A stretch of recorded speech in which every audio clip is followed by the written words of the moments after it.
Good morning, good afternoon, good evening, everyone. IEEE India Council is in its golden jubilee year with 14 local sections coordinating at IEEE India Council.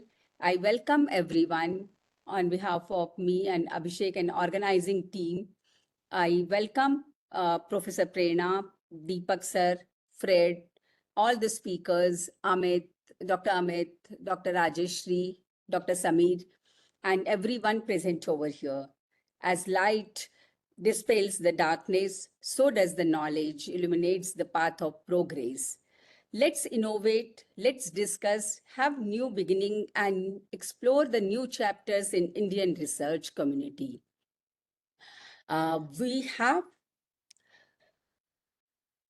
This is the program schedule for today.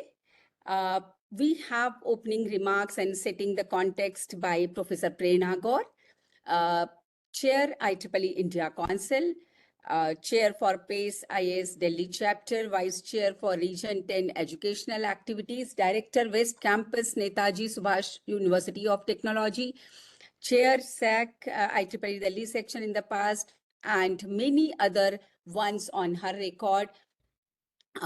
Board and recently have been elevated to Board of Smart Cities of IEEE. As she is on travel at present, so she has shared her message with all of us. She is in the remote place wherein she cannot, be online. But this is her message, which we'll be sharing with everyone.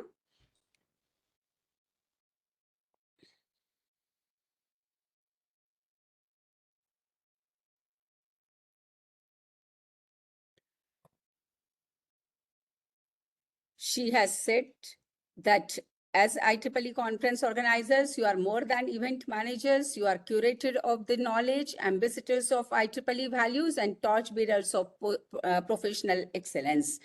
And let every conference organizer, when you organize the conference, inspire not just citation indices, but collaborate action and societal impact.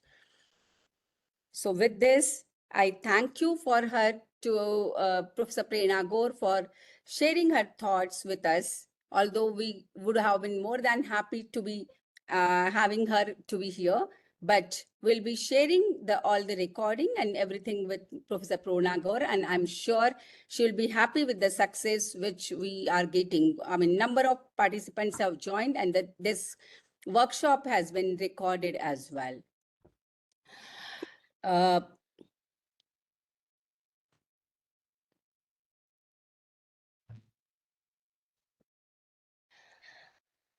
Next opening remarks are by Professor Fred Chin, the transformative higher education leader from President Jesselton University College, extensive credentials, LLB, LLM, DBA, and research and thought leadership, a young innovator profile work on augmented reality and AI in education, board and advisory role from Jesselton University College, and he has shared his welcome message with each one of us. From Malaysia, I'm Professor Fred Chin, President of Jesselton University College, Malaysia. We are delighted to join IEEE India Council as co-organizer of this conference organizer education workshop. Is it audible? Yeah. AUC, we believe that research excellence must be matched by conference integrity and effective knowledge sharing. By uniting IEEE Global and Volunteer Network with our Southeast Asian perspective, we can raise organizational standard and accelerate technology for humanity. Thank you for inviting us. Let's make today our workshop inspiring and impactful. Thank you. Good evening from Malaysia. Thank you, Professor Fred, and in grateful to recognition of joining you as in for your welcome remarks. And this is a small token of memento to you, and very soon probably will be collaborating for organizing the workshops in Malaysia, in India, and look forward to meet you in person. Empowering innovation through knowledge, leadership, and impact. That's what I can tell about you. So, okay, Next. okay, Dr.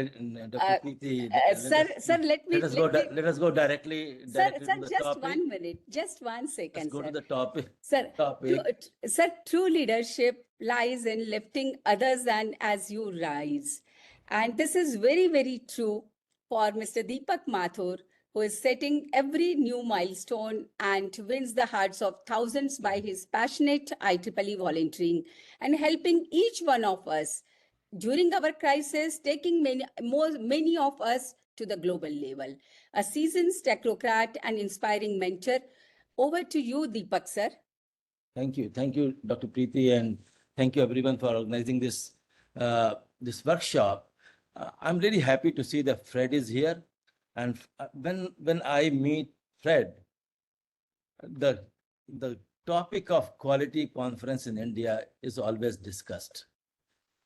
I'm also concerned, but he's more concerned, I'm really happy to see that he has come and joined this as a speaker, and that will really add value to this particular conference leadership workshop. I remember way back in 2018 when we came together, and Fred and the then team of the MC, now CE, and we did workshop in Goa, and since then we are doing it. I'm sure these workshops have marked some improvement in the quality, but we are still concerned about that, and we have to organize more such workshops and more such programs so that our volunteers who are really interested in organizing conferences, they are educated, and just because of ignorance, the quality should not be suffered. So I'm really happy, and I'm glad that the topic given to me is a very, very difficult topic, which Abhishek told me to just talk about. Probably the topic of bringing flagship conferences, rather large conferences in India, is a topic of brainstorming our conference organizers in India, and many times we see that we are not having good infrastructure in India to hold the large conferences, but the things are changing, and today we see that we are getting good infrastructure in many cities. So and we have to see the availability of infrastructure when we plan for any conference.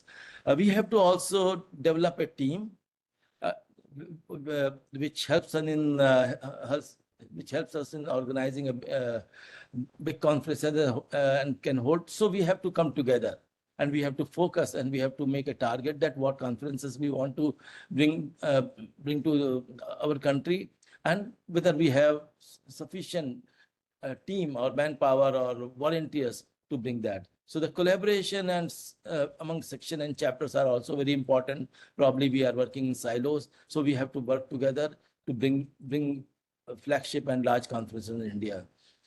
The another very important aspect which I feel is that we have to understand the bidding process.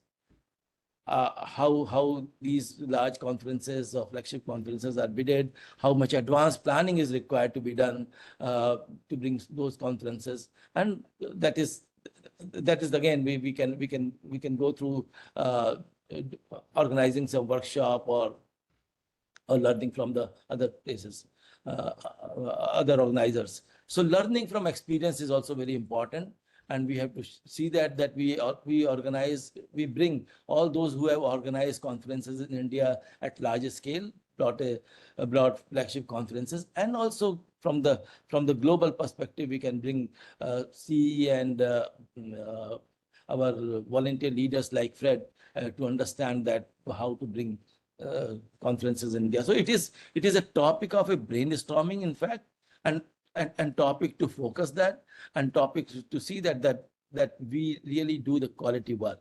So with this, I will just leave this point of a topic to brainstorm, and let us discuss at all our conference leadership program, which we organize, which we are organizing very frequently nowadays. That is a good sign, and let us see that if we can bring really a flagship conference, because we need a long-term commitment in bringing flagship conferences.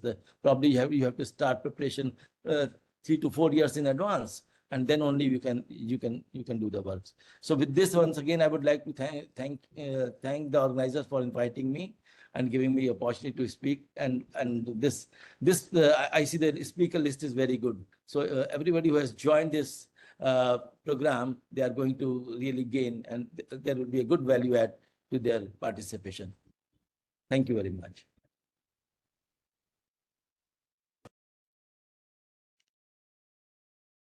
Preeti ma'am, you're on mute. Thank you, Deepak sir.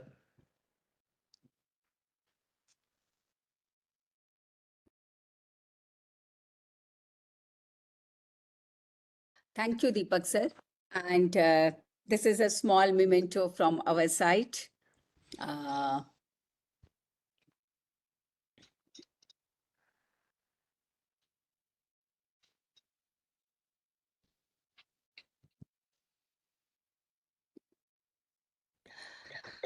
The next speaker.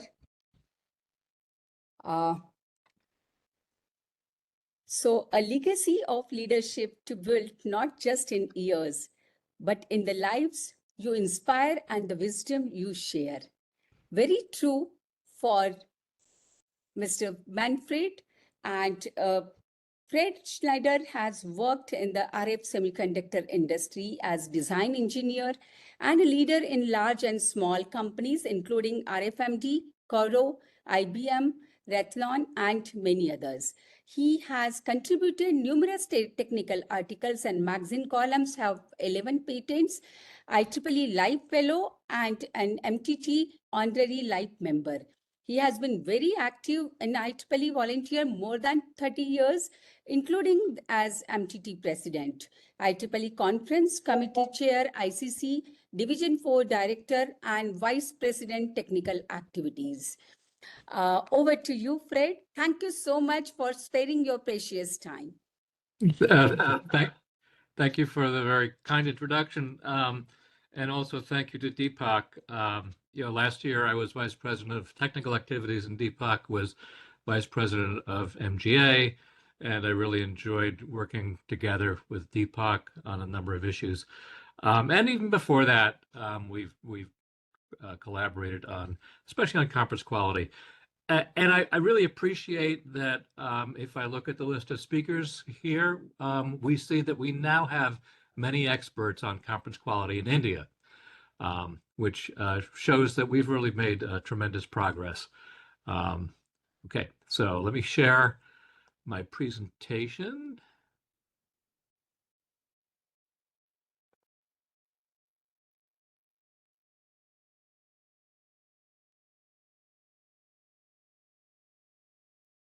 Okay.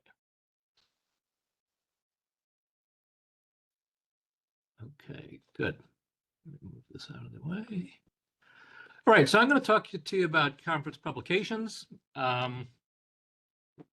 which obviously that's where we see the impact of conference quality. So here's what we're going to cover. We'll talk a little bit about what we mean by camera ready, talk about copyright, cross-check, packaging, and then submitting of your conference proceedings.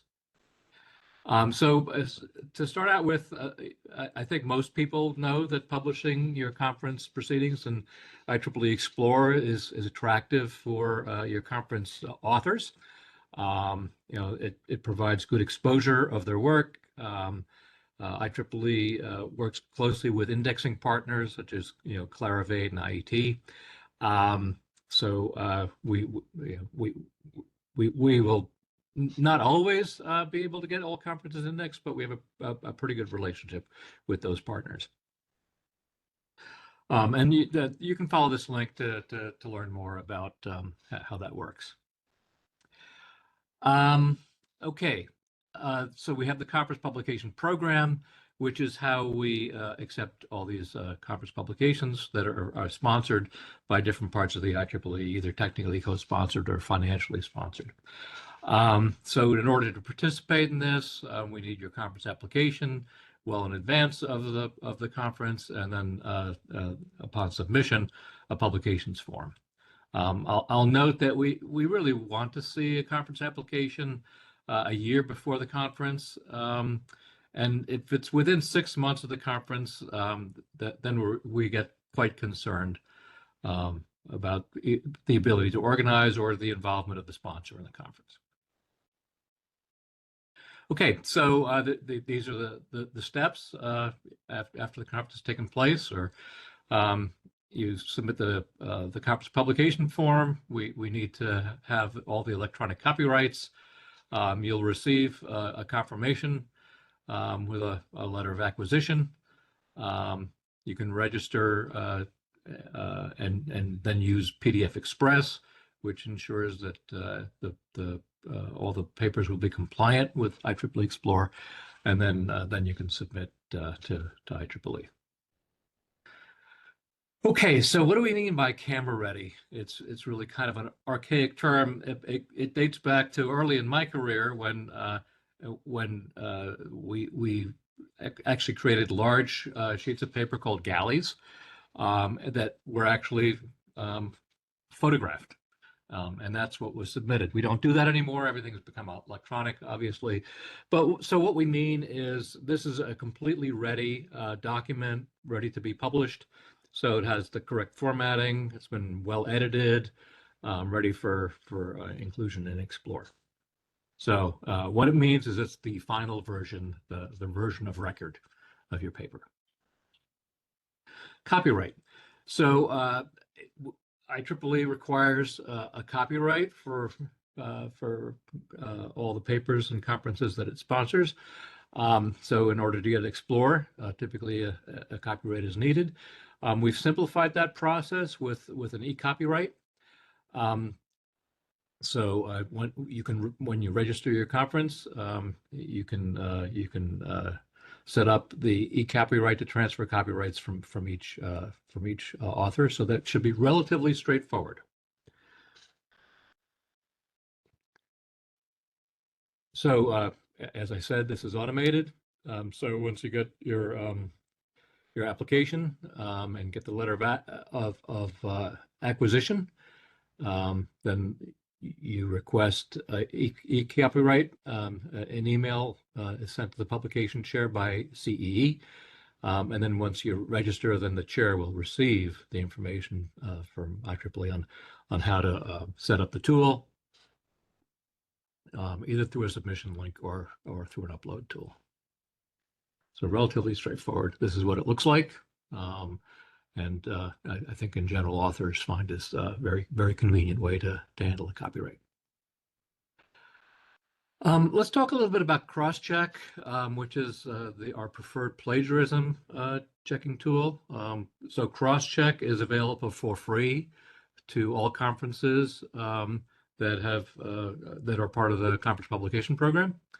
It's the most complete, most thorough plagiarism checking tool. So very much encourage people to use it. It's much, much better than Turnitin. And there are other reasons to want to use it rather than Turnitin, and which I'll get into. So let's talk about similarity in plagiarism. There are actually two behaviors that cross-check can check for. One is that we don't allow the same work to be published twice. People like to call that self-plagiarism. I don't think that's the right term to use. It's just republication. So we don't want people to republish their work. Each work is published once, has an electronic record. If you publish someone else's work, that's plagiarism. That's a much more serious offense. But both of them are against good publication principles, but true plagiarism, where you're publishing somebody else's work, is a serious misconduct, serious ethical breach. So we make similarity check or cross-check available for people to use for this purpose. The IPR team works with the publications department to set this up for you. So you can incorporate this into your paper management tool, or you can submit papers in a batch mode. There are multiple ways to use it. The most appealing thing is to incorporate it into your workflow with your paper management tool. I recommend you use it before you do your peer review. It certainly does not take the place of a peer review. Okay, so I already covered this. I'll show you what it looks like. It's a relatively simple the display that you get. There's access to the portal. There's a link here at the bottom. We also have some great user guides. So this is what it looks like when you run something through a similarity check. You'll notice in the upper right-hand corner, it says there's a 30% similarity in this. I can't tell you if there's a problem with this paper or not based on that similarity score. And if you look at the paper itself, you'll see a number of notations that show similarity to other work. And what we see is similarity to lots of different works. So this might be fine. It might not be. What this tells you is that you really need to take a detailed view of this paper, and a human being needs to interpret this. The 38% number does not tell you whether it's good or bad. The 38% number just tells you that a human being needs to carefully evaluate this. If you find that there's no duplication in this work, you can certainly approve it. We don't care if that number is 38%. It could be higher. What we care about is somebody has carefully scrutinized this paper and made sure that it's not a republication or a case of plagiarism. Okay, so you typically have a technical program chair that manages the cross-check and plagiarism reviews in coordination with the publications chair. In some cases, you'll appoint one individual to handle this on their entirely for the conference. As I mentioned before, cross-check does not replace the peer review process. That's a very, very different thing. The peer review process requires two people with expertise in the topic of the paper to take a look at it and make sure that it merits publication, whether it's novel, whether it's correct, that sort of thing. Cross-check certainly cannot do that. So we need subject matter experts to do that. As I mentioned before, the similarity score is just a score and should not be shared with the author. I showed you that paper with a 38, which might be just fine.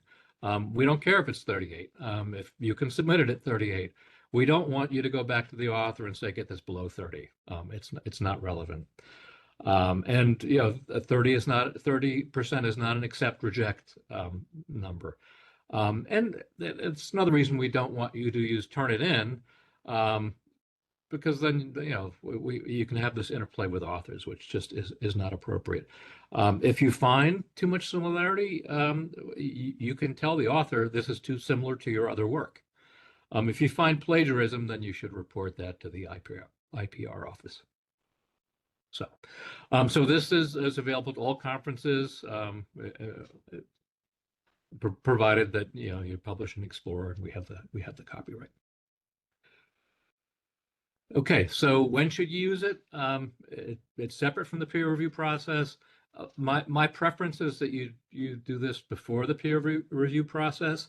That requires a little extra time, but that way your peer reviewers aren't reviewing papers that have a problem. So you save the effort of the peer reviewers. You can also do it immediately after the peer review. You can even do it in parallel with the peer review. As a last resort, you can screen your papers after the conference takes place before you submit it to IEEE.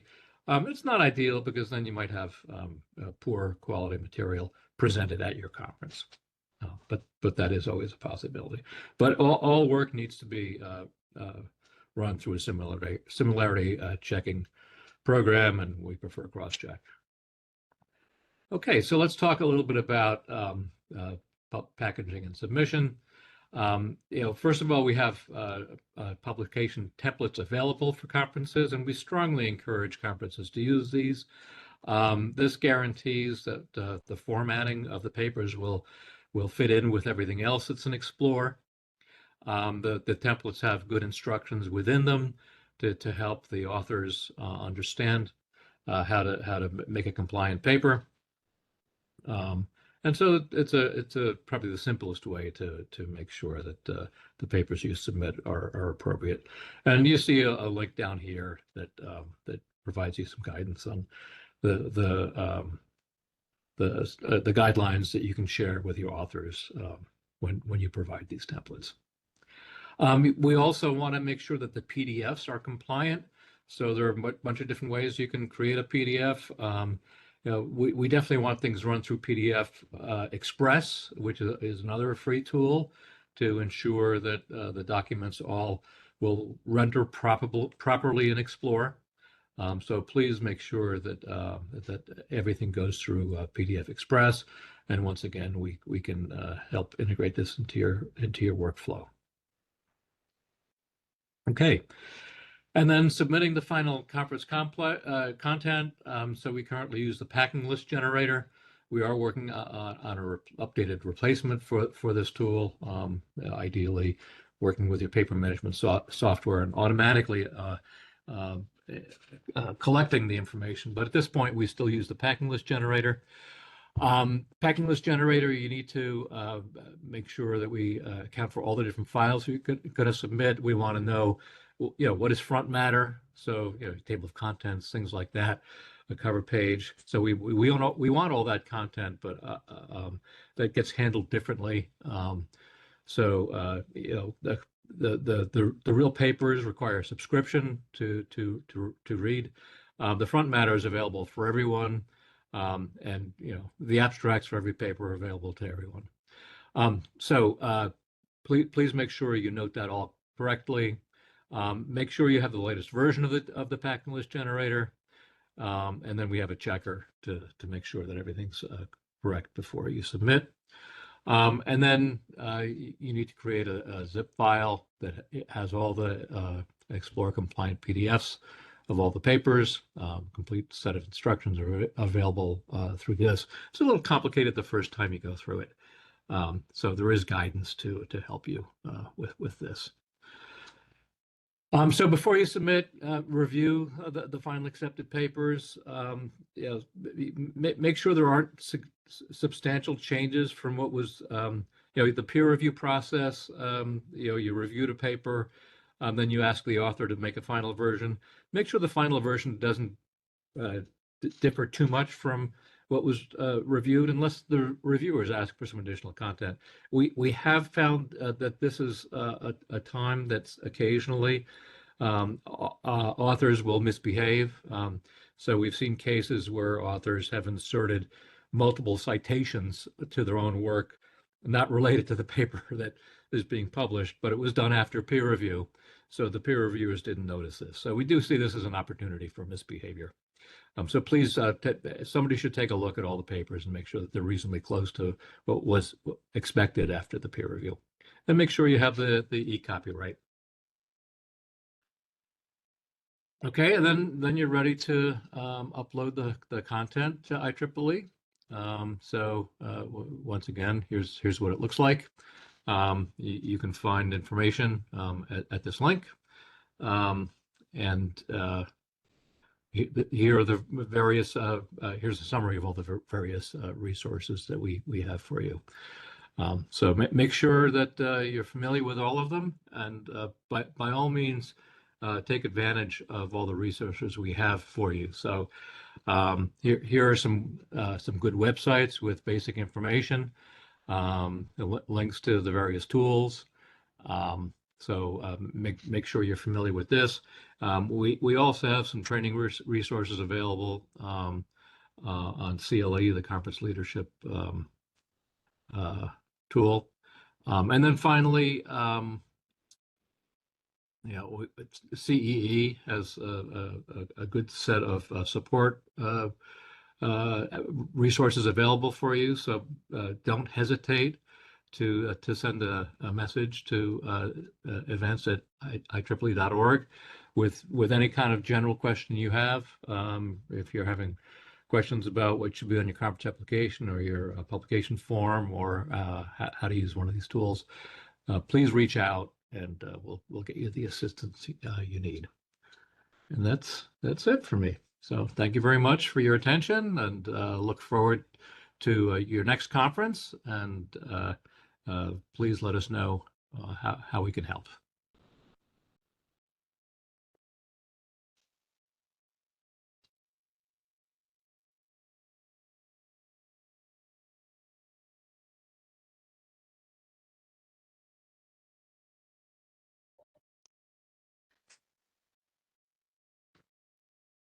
Thank you so much, Preet. And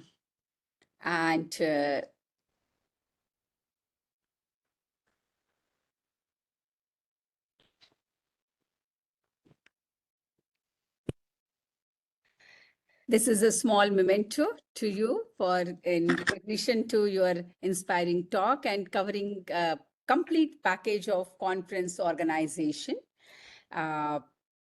It was best, that you have joined us this morning in spite of your busy schedule. Thank you so much. And I request now Abhishek to have a quick photograph before he leaves the meeting. Yeah, sure. So just to, I request all of you to please switch on your cameras, comb your hairs, whatever you want to do, so that we can take one nice picture. We will try to take as many as possible.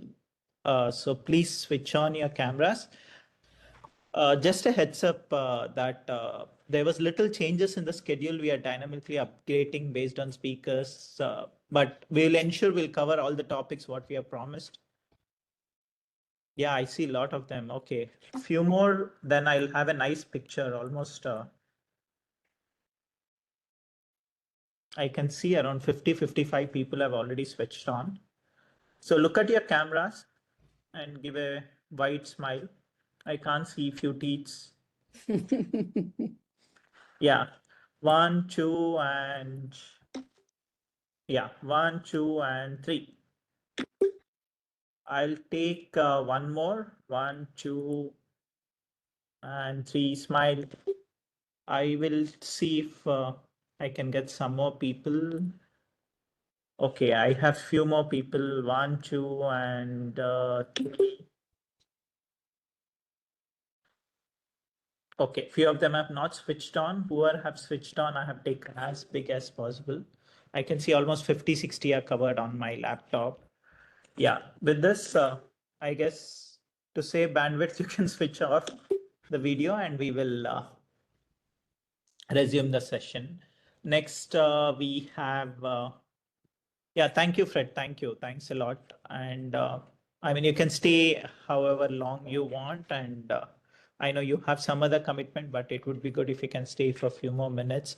So next we have in our schedule, Preeti ma'am, Dr. Preeti Bajaj.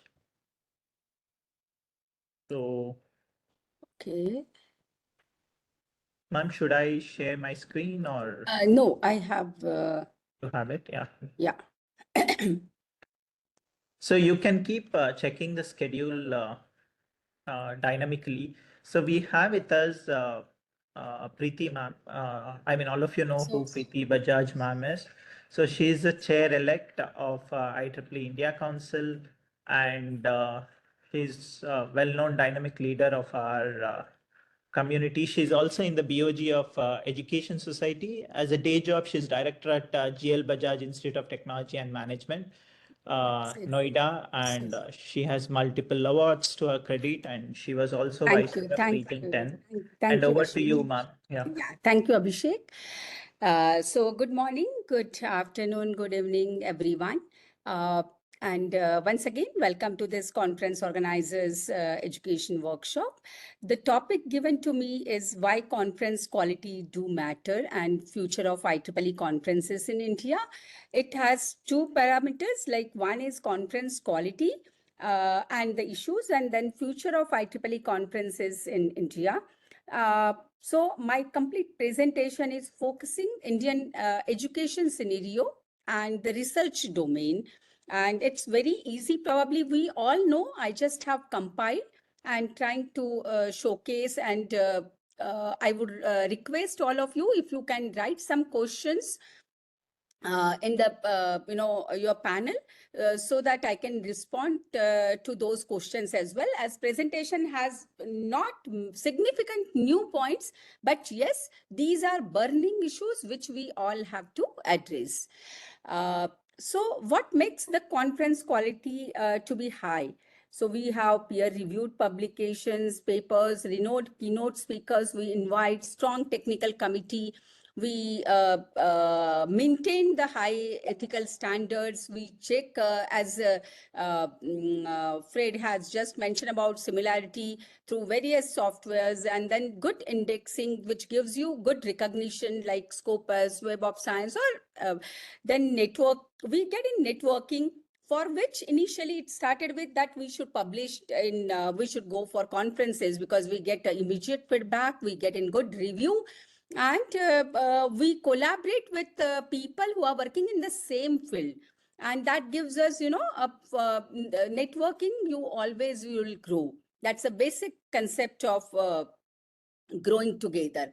Now, why do conference quality matters in today's context? So, ensures the creditability of the published work, attracts the global participation, collaboration. Nowadays, everywhere we talk about ranking, whether it is our in-house Indian ranking, which is a NIRF or an IRF, or it is accreditation, or it is a global ranking, whether it is THE or it is QS, or it is Shanghai, or any ranking. So number of ranking, you will find every day there is a new global ranking which is taking, coming up in the list. And then for that, there is a rat race across the universities, across the institutions, and we just give numbers. And for that numbers, everybody has to publish. Why the conference quality matters is, coming back to this, is it ensures the creditability of the published work, attracts the global participation, who is working good, who is publishing good, encourages the innovation and new research. We used to have research group, and then always we were looking at what new has been done in our field, right? And then supports the academic career progression, because most of the API we talk about or promotion policies are based on, you are a good researcher, you are. Built institutional and national reputation through ranking, of course. The top rankings, again, they do consider the quality papers, and it's mandatory for every nowadays undergrad, postgrad, PhDs. Although government has removed the mandatory condition from PhD or doctoral work, but still the PG, it has shifted. It has not been removed, but probably it has been shifted, and the pressure has been given to undergrad and postgrad. And many a time statutory body accreditation, that pressure is also always there. So you need to have good conference quality papers. Now, what is IEEE's role in ensuring the quality? So we have strict approval and sponsorship guidelines, which we all talk about.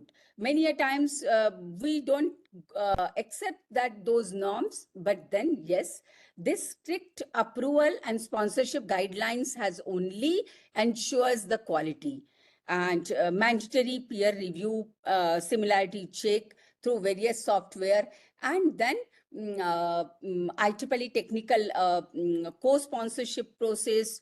So there is a process wherein you can apply for technical co-sponsorer, whether it is your subsection, section, or any of the technical society. And you can ask for financial sponsorships. And then there is a rigorous process for the monitoring of conference proceedings, disciplinary action against the violation. And that is how IEEE is, being recognized and being considered for, giving the quality publications for long. Now, what are the challenges in Indian context or otherwise also globally, especially for South Asia, wherein many a times we have been labeled like there are some low quality conferences, refusal of publishing we are getting.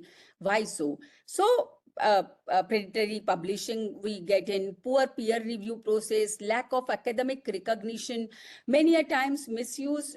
That's not a IEEE conference, but the fake conferences are also being caught.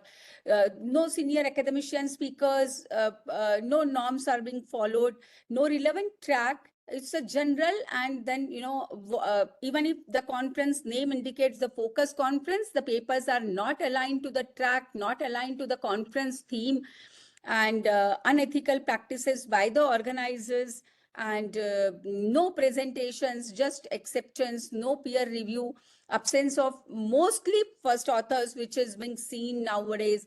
So all these have led to challenges, and many a times conference is being categorized as low quality conference. Max, I have talked about these points. My always at every forum for last couple of months, I'm focusing this, that we have removed mandatory condition for having publication from doctoral research. But that pressure has been shifted to undergrad, postgrad, and unfortunately, post-graduation, we have in maximum university the course as in research methodology, or it is expected that the postgraduate student would review some papers, would go for literature review, literature survey. But then what about undergrad, the graduate student in terms of Western world, or our undergraduate student? He's writing paper out of his project work, but then he is not being formally trained for uh, how to write good publication. And the mentor is not going to see that paper. The paper is being, he learned, and probably out of his own experience, the teachers and the student, they learn, and eventually over the period of years, they grow in the terms of quality after many refusal, or after publishing some quote unquote some substandard papers as well. So because they have not been given training, they learn. Self-learning is always there. I authenticate, the turn-in presence is there in the organization, but we don't teach them how to use what is similarity index. We don't introduce the academic integrity. Nowadays, there are AI tools, because the many papers are machine-made papers, which IEEE is strictly discouraging. Now, how we can come out and identify the machine-made papers? At the same time, the softwares, I authenticate, the turn-in, there are AI tools as well, which detects the paraphrasing. So every day there is a new software coming up for paraphrasing, and there is a new tool coming up, for checking as well. So tools which are being made available in the library, we need to create an ecosystem within our organization, how we can train our undergrad students and teach them about quality paper. Teach our every new recruiter, new employee, new teacher, what are the quality checks for publishing? If they are going for publishing, how they should have quality papers. And some softwares have to be developed, which has to be low cost and has to be available in across all universities. So train, and then I guess when we talk about India, it is more of mentoring and training rather than punishing. So let's do that training across all our institutions, because when we talk about IEEE, India is growing in membership. Mostly they are student membership, and then if they are student member, and mostly again 80% members are from academia. So publishing is basically that's taking place at within every section, every subsection, every chapter, everywhere the publishing is taking place. Let's grow the quality so that people remember us with our good quality papers as well. The current landscape, so growing in number of colleges and universities, private colleges and universities, and we are making our positions in the global ranking. What is required is improving and more numbers in the global ranking. Open source and use of AI generated these papers we can come out with. So active role of conference oversight committee can play important role. Be honest, realistic in claims, giving credits wherever it is applicable would make the conferences to be the good quality conferences. number of conferences and flagship conferences, how we can take the good conferences in India. There is a growth in numbers for organizing the signature conferences in India. Very recently, we had TEL last year, 2024 in Bangalore. We are going to have in one leading conference in Bombay section. We recently had for signal processing in Hyderabad. So conferences are coming to India. But as Deepak sir also have said, we have to improve our infrastructure. Probably more industries, entrepreneurs, and organizations and philanthropists have to come forward for bringing these flagship conferences to India.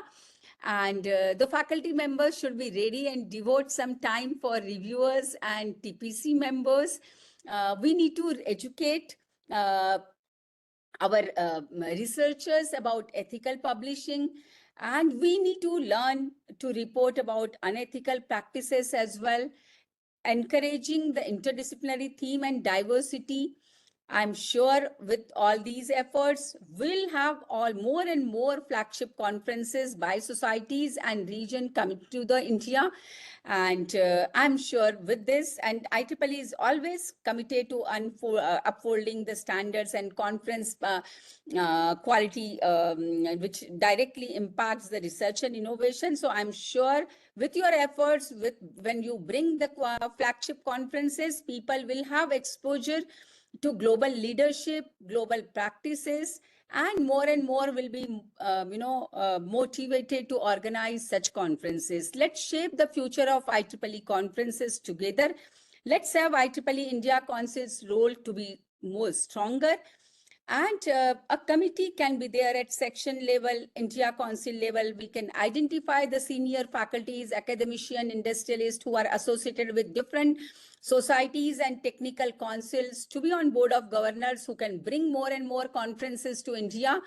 We can organize this conference organizers workshop in every section every year for new organizers, more awareness on good practices and senior people and quality ethical practices, practicing networking, ownership, devoting time by senior professionals can bring India to be on global platform for conference organization.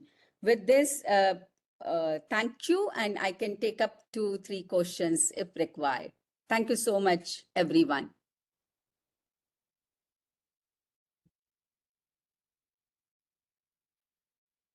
Thank you, ma'am. Thank you. I mean, you just echoed whatever each and every one of us are thinking in colleges and universities about the quality of conference and how it will help in our career growth.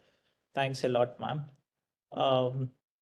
Ma'am, there are a few questions on chat. Do you want to take now, or Yes, should we?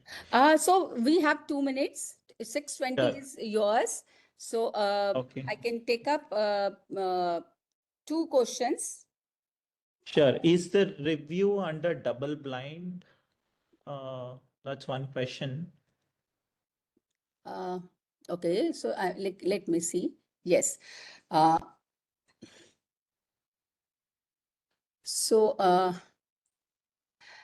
to become TPC member, and can be there more TPC members from one institute? So yes, there is no harm in having more TPC members from one institute, but please, when I have focused all the time networking. So please see to it that you have good number of TPC members from all over, not related to your city, your section, but all over. That would bring the quality. The people for track wise, you can have TPC members. So, and if you feel that you have good people in your own institute, you can have. But I would say diversity, and that would bring a faith of the community that yes, you are bringing people from outside, and it's open and more transparency is there. Can you explain the conflict of interest and author to identify it? I would say you can be a TPC member. what is this? You can be a TPC member by request, and majority of the TPC members must not be from the same. Yeah, Amit has already replied. I want to know the procedure to apply the guidelines to organize the IEEE conference. So if you go to the IEEE conference organization, there you can find out, and we'll be sharing this presentation as well. Yes. So there are no benefits have been deprived, I would say, for any of the sections. There is a team who is looking after each and every issue. In case you have any issue, please write to me. This is to Dr. Deepak Patil. Lipika, how to collaborate with the section to organize the conference at student branch level. Again, how to organize the conference. Probably one of the session would be focusing on that. And after the full workshop, if still you have some questions, we'll address to that. With this, I can take up more questions later on. And let me start with, so Abhishek, we'll be missing your slide. This is your slide. If you can, your slide. You are on mute. So if you can bring your slide. Yeah. Before that, ma'am, thank you for wonderful session. I mean, it was really very important points you have covered, and this is small token of appreciation from our committee. And next is my session. So yes. So technology is the best when it Yeah. brings people together. By Matt Mullenweg, and then this is very true for Abhishek, and who is a technologist, entrepreneur, young professional, working in the research space, is being treasurer for the IEEE Education Society, and many roles. Global roles and local roles he has on his account. And with this, Dr. Abhishek, over to you. Yeah, thank you, ma'am. Thank you for such a nice introduction. So, yeah, as a day job, I work at BMS College of Engineering, Bangalore, and I'll be talking a little bit on IEEE statistics and some of the prerequisites, because I saw a few of them asking about how to apply, and I'll give you some basic idea about where to apply, some links, all those things are there in my slide. With this, one thing, if you see IEEE conferences, it is headed by something known as IEEE Conference Committee, that even Fred was past chair of the IEEE Conference Committee, and now it is John Barr. And then under that, we have one committee, very important committee, Conference Quality Committee. We have IEEE Conference Quality Committee.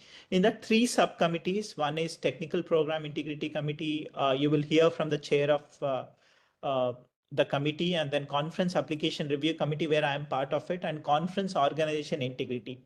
So these three committees actually do a lot of work to maintain the quality of the entire conferences across the world, not just in India. So each committee, as a overall conference quality committee, it ensures overall quality of IEEE conferences, primary contact for reviews, audits, and so on, and give some recommendation on quality policies, procedures, and practices. TPIC is very important. If you see, TPIC is post the conference, whereas CARC or Conference Application Review Committee is before the conference. And TPIC oversees quality of conferences, and which are already submitted to Explore, provide some submissions, which is submitted to Explore for possible publications, and then it gives some guidelines, removes some of the resubmissions, do some corrective actions, and so on. CARC, I'll talk about it more because I have some specific slides about the committee where I'm a member of. And then Conference Organization Integrity is another committee, which is more like if somebody complains about the conference or some huge malpractice have been done by the conference, some of the investigations are taken care by this committee, who have violated some of the IEEE bylaws or policies, code of conduct, ethical issues, and so on and so forth. All these three committees are important, but let's switch gears before we talk more about some of the functions. What are the conference trends? If you see, we were in 2015, exactly 10 years ago, we were having 1830 conferences, which are total number of conferences, and slowly we are growing, and right in 2024, by end of 2024, it was 2,638 conferences. These 286 is just till February end, but last year end we closed at 2,638 conference. In that, around 600 conferences were reviewed last year based on applications what they have submitted. And TPIC reviewed almost nearly 1,000 conferences in terms of the quality and then gave some comments, some of the rejections, some of the appeals, all of those things were handled by TPIC.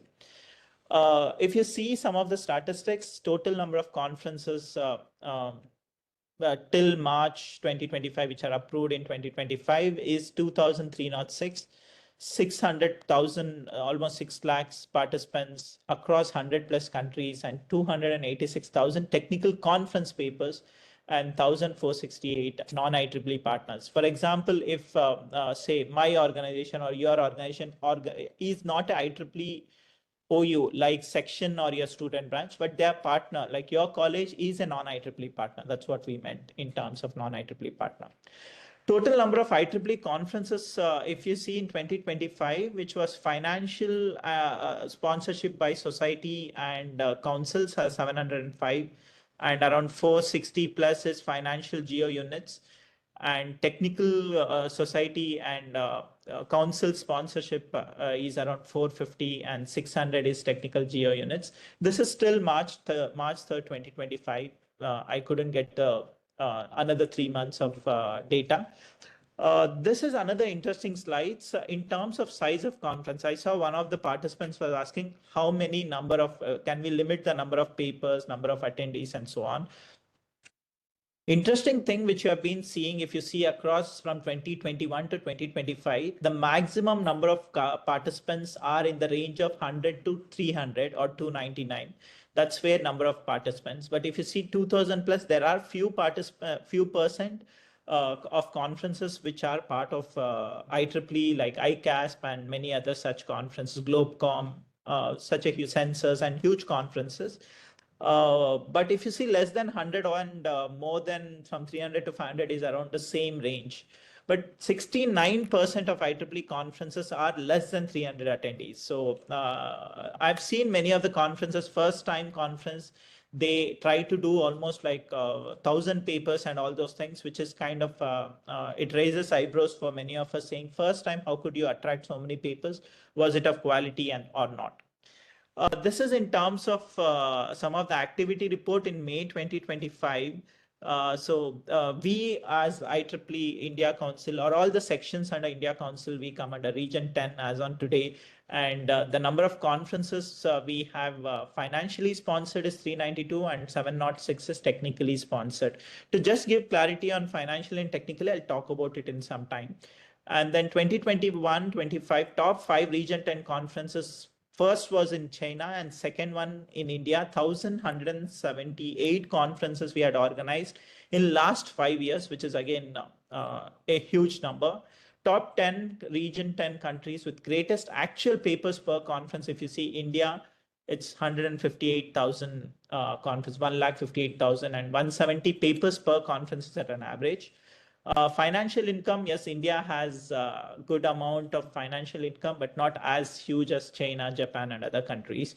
And top 10 region conference by locations, if you see in India, we had 1,178, which I already told, and then 346,000, which is 346,000 papers, attendees. And average attendance is around 300 per conference. So this is kind of an overview of what we had been doing from past 5 years. But this numbers may change for good or bad. We will just watch. This is again for OUs in terms of Computer Society does the maximum number of conference sponsorship compared to any other societies, because we know the reason. And then sponsoring conferences in Region 10, Bangalore section, Madras section, and if you see UP section, these 3 sections have been doing many conferences in their geography, which is like huge number. But again, and Indonesia is on top in Region 10, but Bangalore, Madras, and UP are in top 10. And non-IEEE entities, like these are the universities whom we collaborate, or your university they are called. I mean, not much in top 10. Most of us are China because they have a lot of conferences, or some other country other than India. In terms of top 10 member countries of residence, so again, India, we have a lot of them who are members when we closed in last year in 2024. And if you see 61% of members in region 10 are student members, and we have so many conferences, and most of the conference again were in India, Indonesia, China, and then average paper is 293 or around 300, and number of estimated attendance is 499 per conference. And IEEE Computer Society has the most conferences sponsored in terms of, along with other sister concern societies like ACM and other things. So coming to why we need, you have already seen a lot of benefits, but in terms of IEEE, you can use IEEE logo, brand and logo to promote conferences. That's something like, wow, anybody who sees IEEE logo in your conference, they think it's kind of vetted. And inclusion of IEEE conference search, you can put your conference in IEEE, finding conferences and journals, your conference will come there. And then opportunity to apply for IEEE conference publication program. Ultimately, it goes to explore, which is very important for many of us.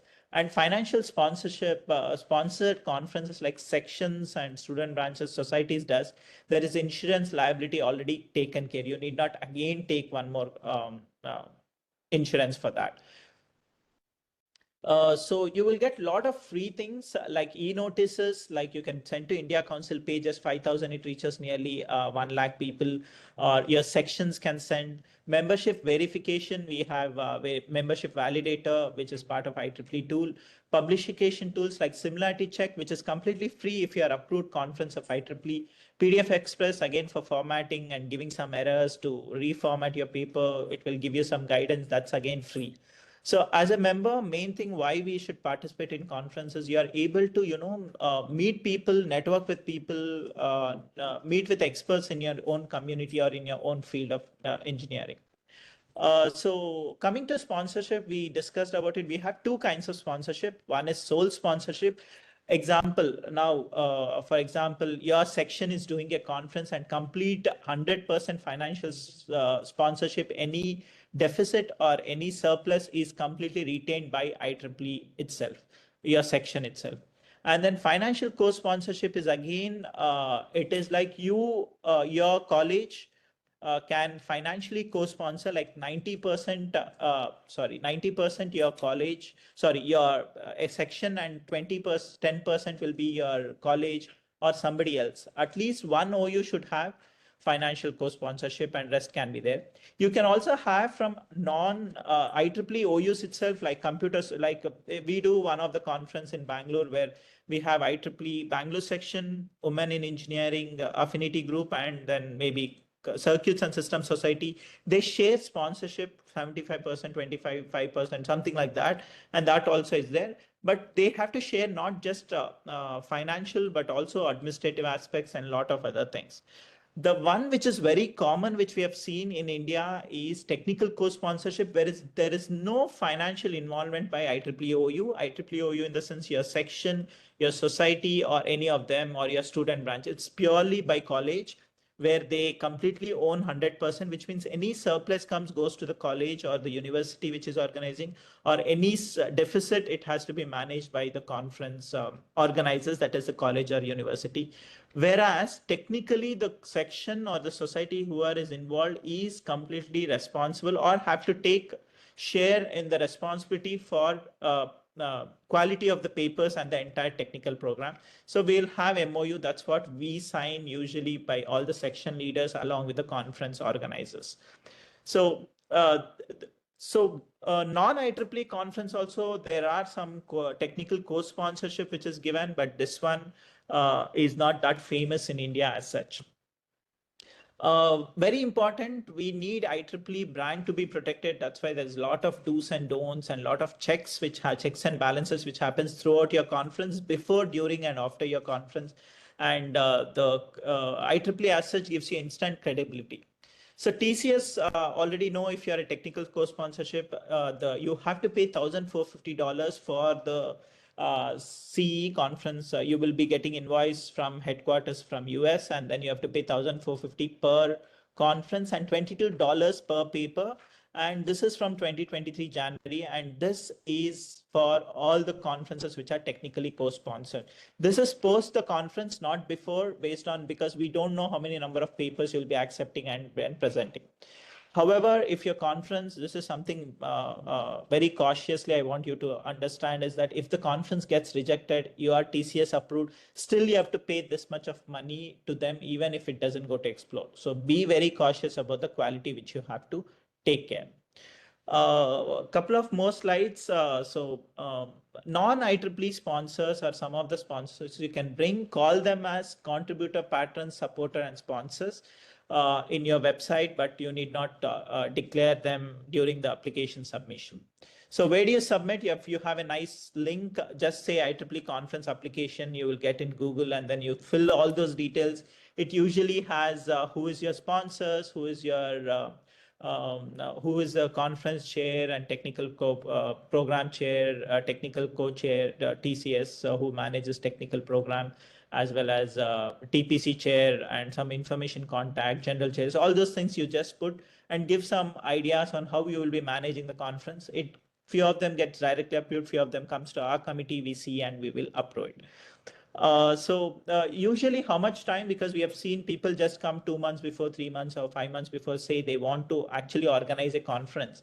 We usually suggest to have at least 10 to 18 months, I would say, because a good conference should need a lot of time for you to actually conference. So apply before 15 to 18 months, and then recruit your reviewers, because you will have so many papers. Call for paper should go 6 to 12 months. Abstract a full submission 4 to 6 months, peer process 2 to 6 months, and the notice of acceptance should go 8 to 12 weeks. So this is the overall. If you see, that's why you need at least more than a year for a full-fledged, at least 200 to 300 per person conference. This is application where you just say start and then start a new application. Already, if you have filled some incompleted, you can just give your number and then do it. As I said, it's at least 12 months is what we usually see, even if it's recurring, non-recurring. And at least you should prove to the committee saying, yes, we have been working for 12 months before, even if you apply like 8 months, 10 months, we just see if you have that potential to organize a good conference. These are some of the things like technical program. You have to put conference contacts, some of the comments you can give, who will be managing what. We'll also have some venue details, conference sponsors. Make sure you put your section, because it goes to your section for approval. Many of them just put, they don't know there is no OU, so it gets rejected. So make sure you put your section name, whichever your section you're affiliated, and submitter information. These are some of the things, very basic things. This one screen shows you what you have to apply for your conference. Last but one slide. So once you have submitted, it goes to CEE, conference education, conference events and experience committee. It was known as MCE earlier. And then you will get some decisions about TCS fee, who will pay to the sponsor. For example, section leadership gets, who will be paying the conference fee. So usually it's an organizer, that is your college or university will be paying. That will be communicated to the IEEE CEE, and then based on that, you will get a sponsorship agreement and then done.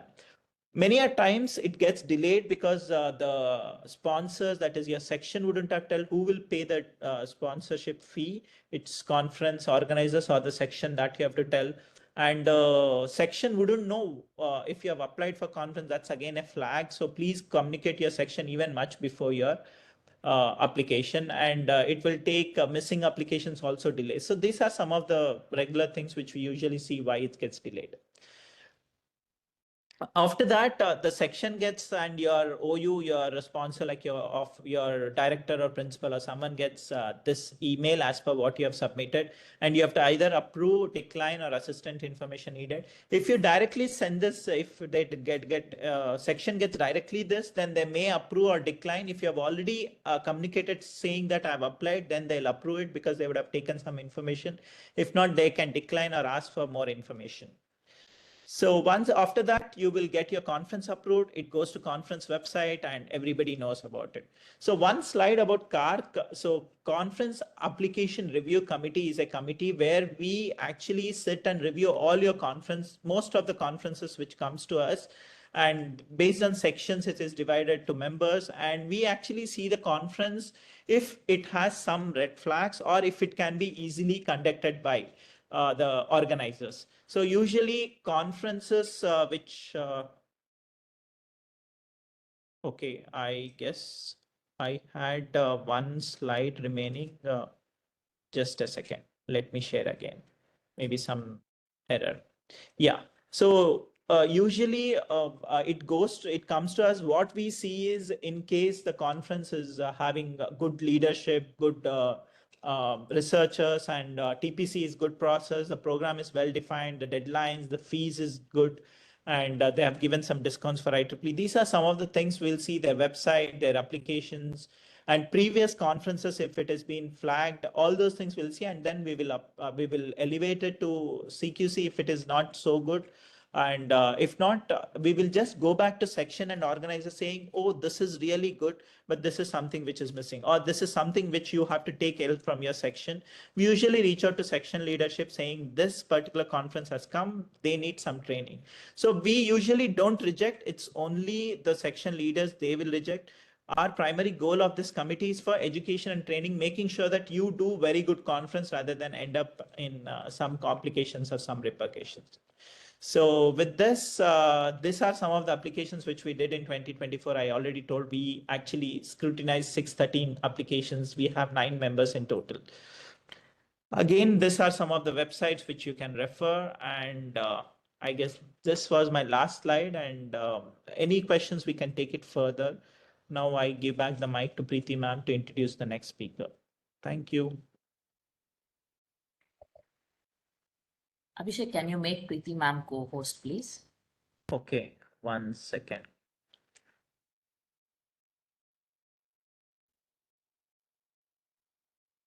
Yeah. Preeti ma'am, I made you co-host.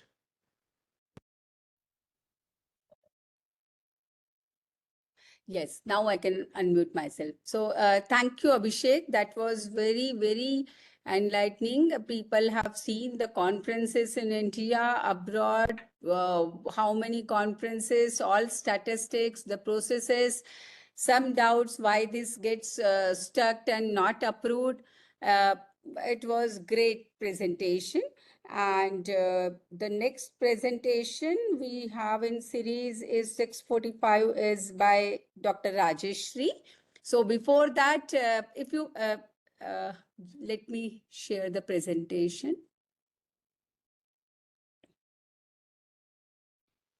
I guess we Ma'am, are halfway I through. can straight away share my slide. So just 1 minute. It's for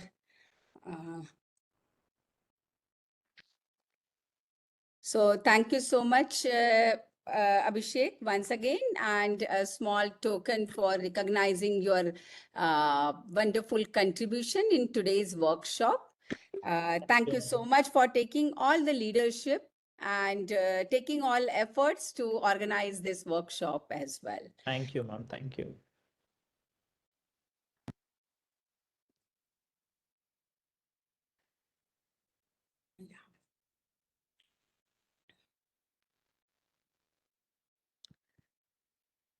So in the sequence, now we have our next speaker. Again, it's just 1 second. So we have Dr. Rajeshri Jain, the treasurer of IEEE India Council, with us. And be so good that they can't ignore you.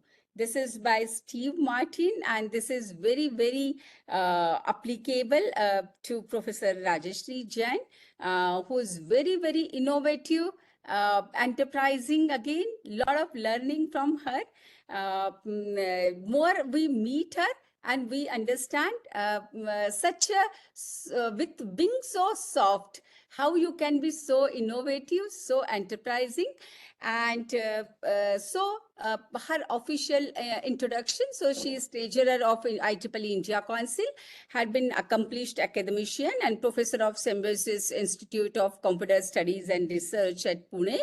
She was also vice chair for Women in Engineering Affinity Group, IEEE India Council, and was honored with IEEE India Council Outstanding Woman in Engineering Award in 2021. With this, over to you, Dr. Rajeshri.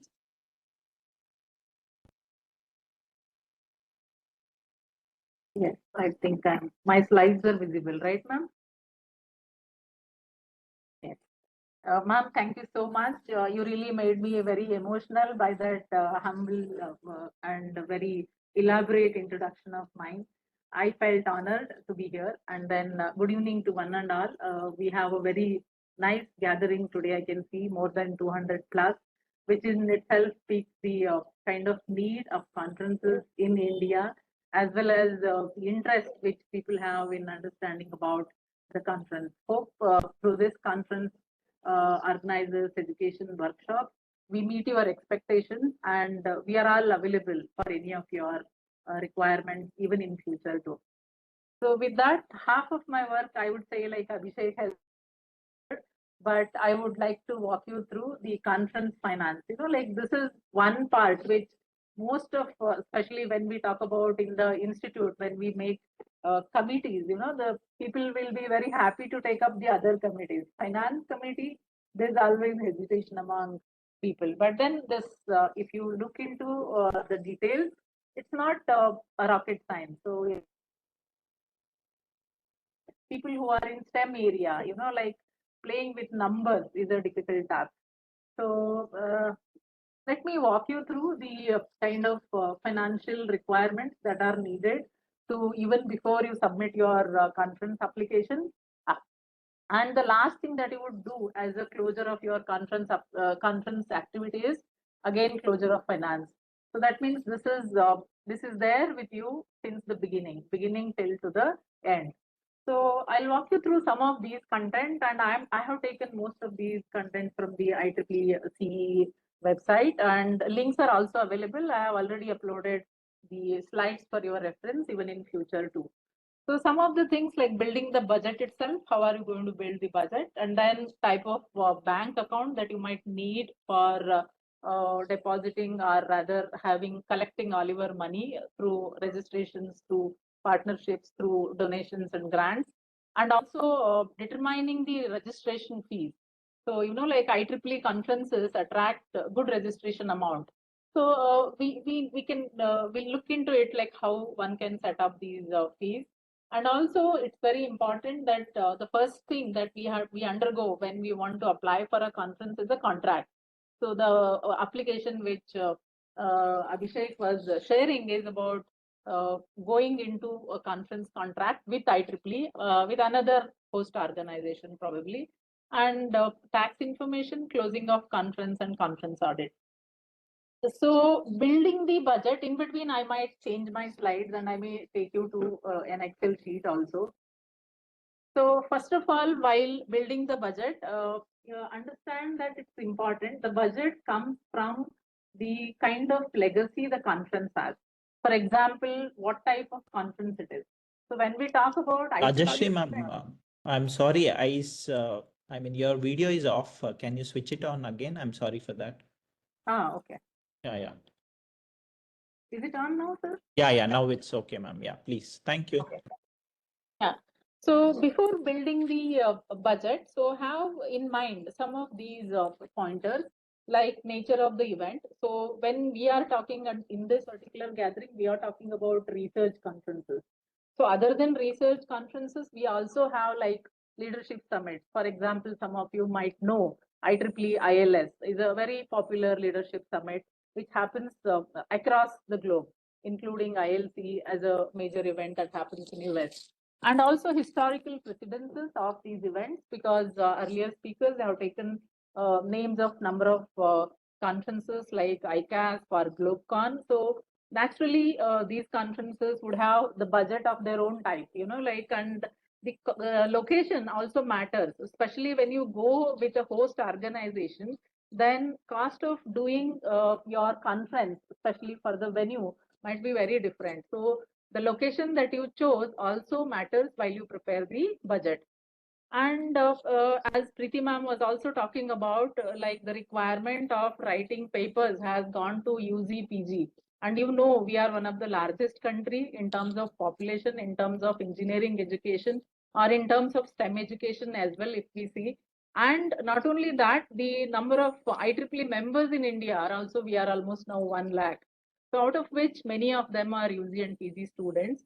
So market assessment is also very much needed before we prepare our budget. And of course, you have to keep some amount for your contingency. So before we run into doing budget preparation, so probably these are 4 important things that one should keep in mind. And after that, actually 18 months, Amit also was answering about 18 months, Abhishek also told about 18 months. But in one of the document, I could see like you can have the first 6 months in just discussing or getting communications with different IEEE OUs or sponsors for that matter, so that appropriate time or the best ideal time for preparation of your conference might go up to 24 months, which is almost 2 years you can consider. So because that depends on what type of conference it is. So some of the conferences, I think I'll skip this part because already Abhishek spoke about it at length. So you can have conferences which are totally financially sponsored by IEEE. So they are therefore then responsible for financial, technical, publicity, and all administrative activities of such conferences. So whereas the other type of conferences where at least one sponsor of IEEE OUs and the other could be any other, for example, we do conferences in India like IndieCon. So it's kind of one IEEE OU along with another host institute.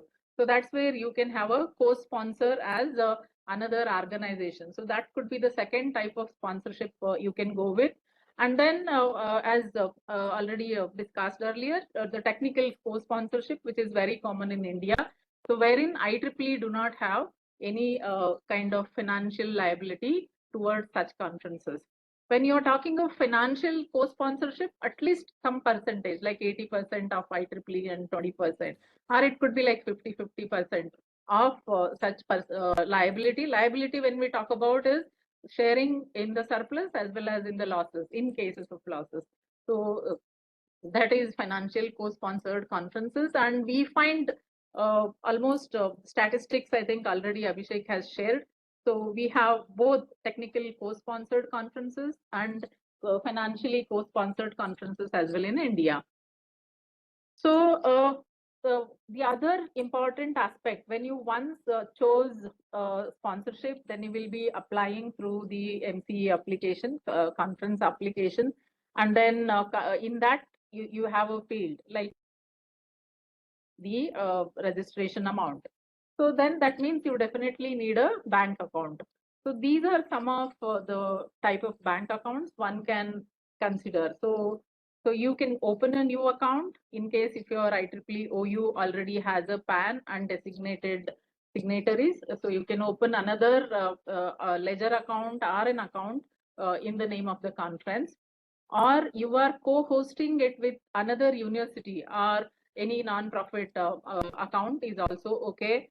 Or else if you have signed up with a conference management company, then you can also use conference management company's account.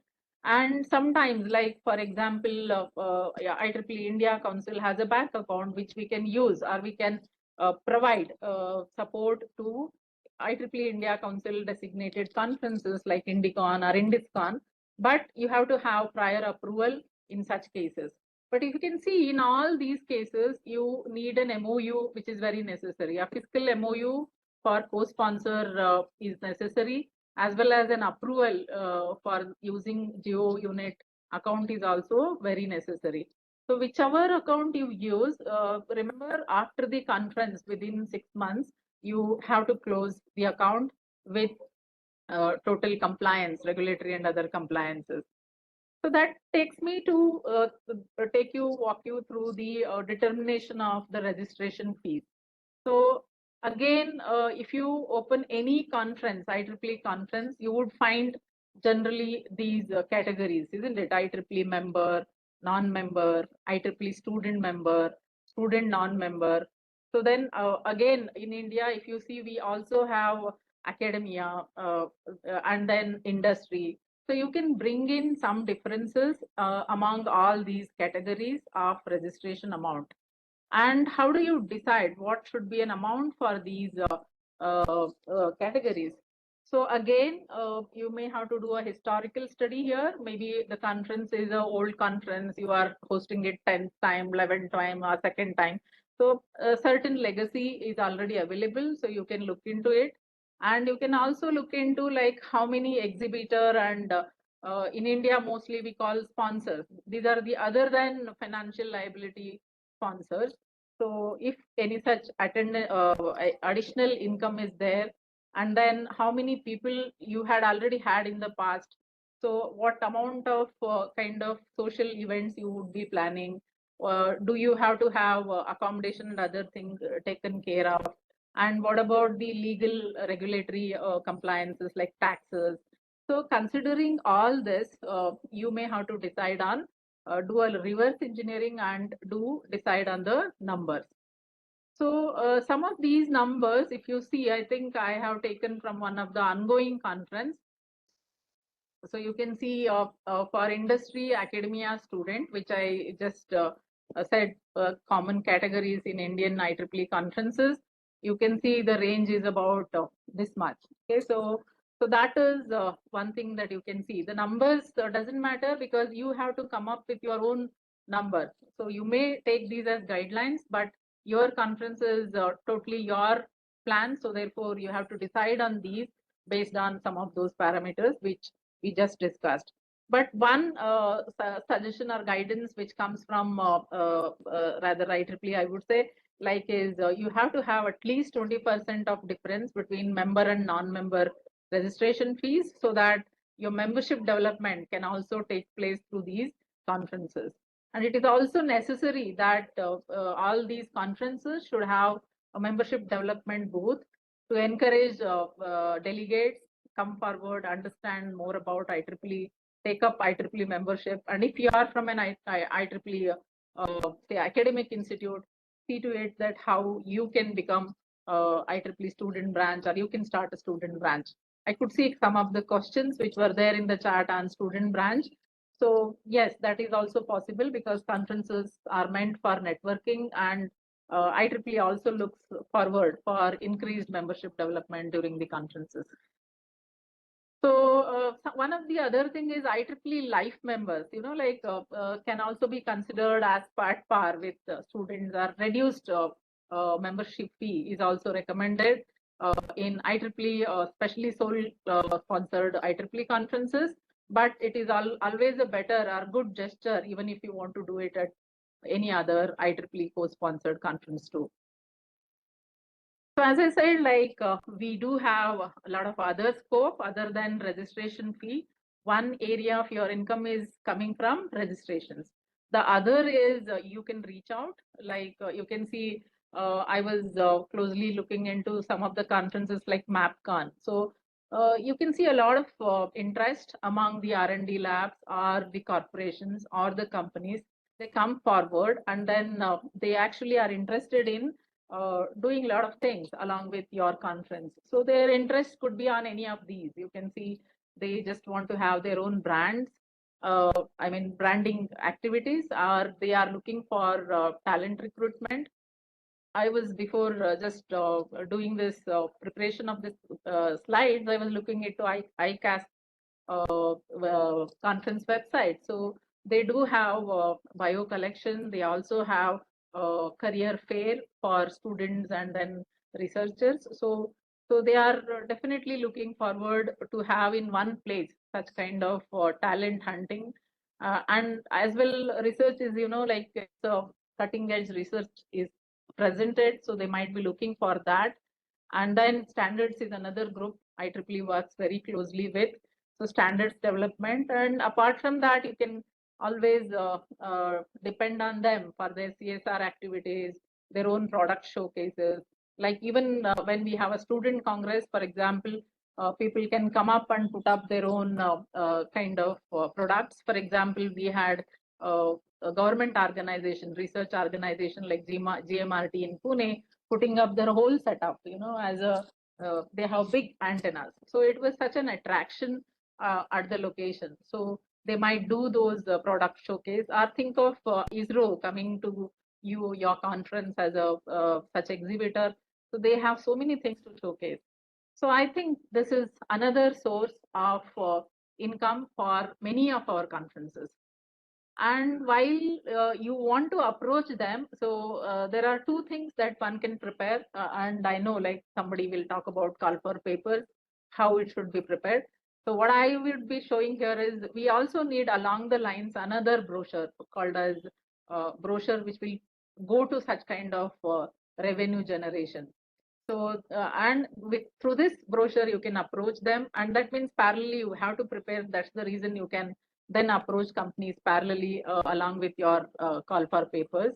And it should include some of the details like conference details, footfall. The first question most of these exhibitors ask is how many people come to your conference, or what would be the kind of profile of the visitors of your conference. Based on that, they also take a decision.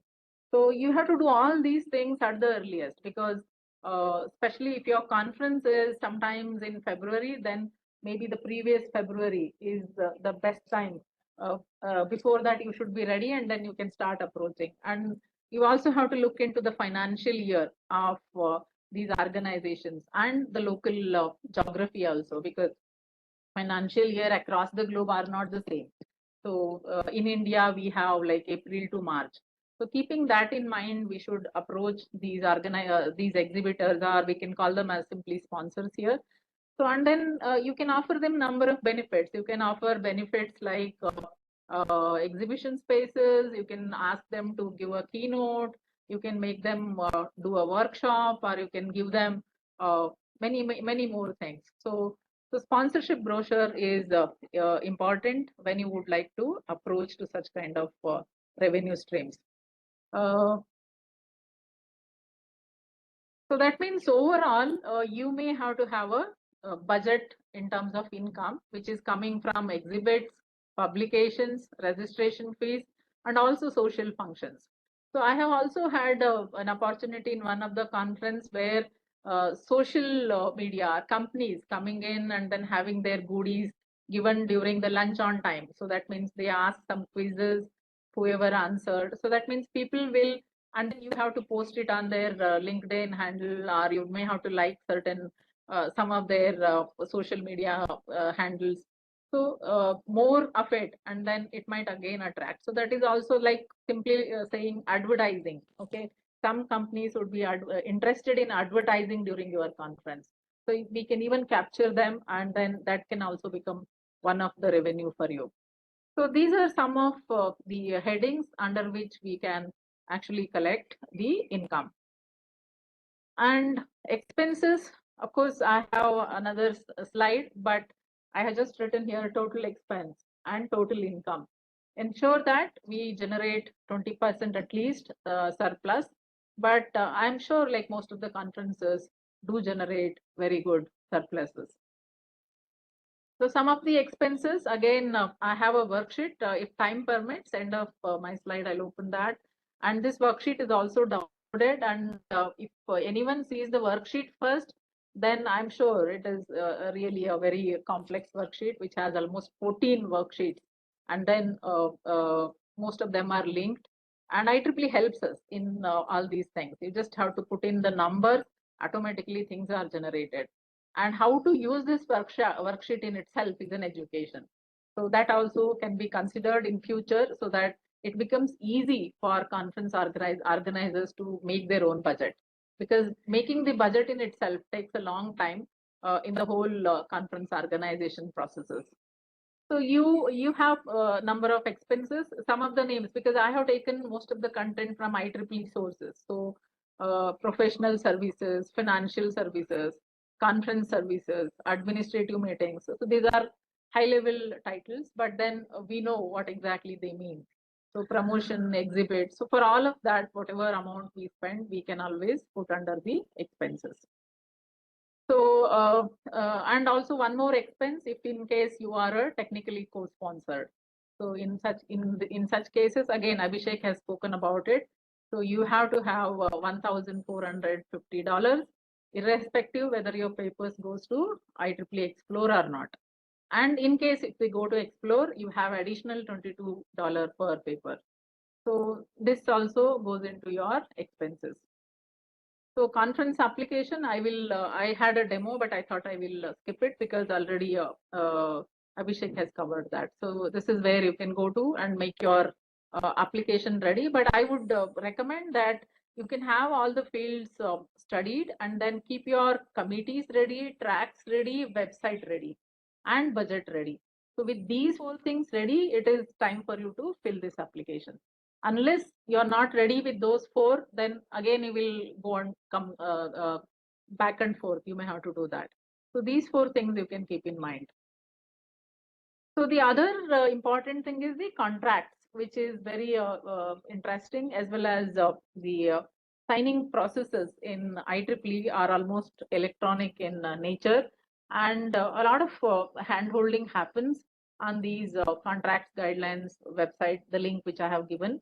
I have also listed all these links end of my slide, so anyone interested can go into. So they have kind of when to go to a proper legally vetted type of a contract signing.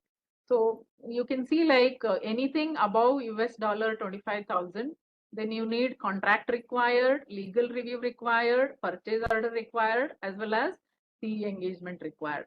So these are that high level type of conferences.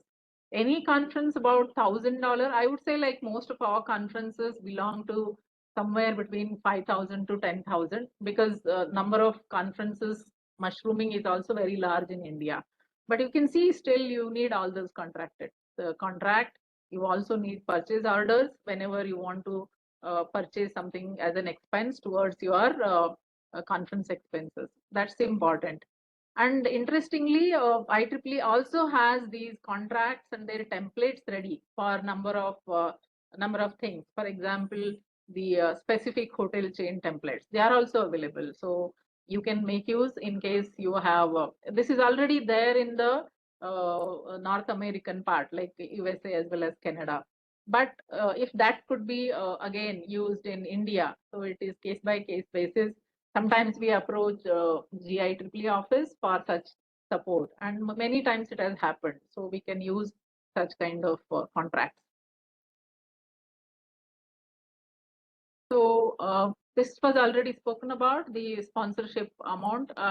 So why again I had put this because you might have to sign up such kind of either MOUs or contracts with your exhibitors, because in cases like you are a platinum sponsor, so you are already giving 10 lakhs plus. So probably you might need another kind of a contract or an MOU with your party. So that's the reason. Again, this is important to note from contracts and MOUs point of view. Tax compliance, so is, I don't know how much time I'm left with. So each country has its own regulations. I think 5 more minutes. Abhishek? Should be okay, right? 5 more minutes? If you can quickly wind up, that would be helpful. Yeah. Yeah. So I think compliances is definitely comes first. So regulatory actions and compliances must. So, and some conferences, some organizations with whom you are co-sponsoring or you have a co-organizer, they may be already tax exempt. In such cases, you get that benefit provided you have those certificates.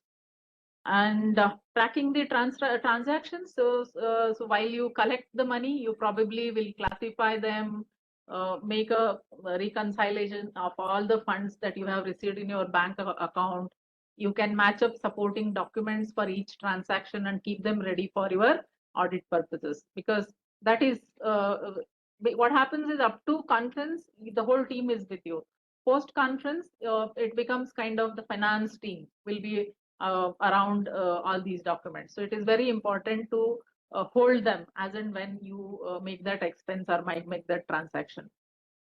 So time frame I already had in one of the earlier slides. So within next 6 months of your conference, you can repay all the loans. You can distribute the surplus as per your MOU or contract. Close all the bank accounts. Destroy the in case if you have any of those things. And probably for the tax payments, you may have another one annual financial year to close on your timeline. So these are some of the resources.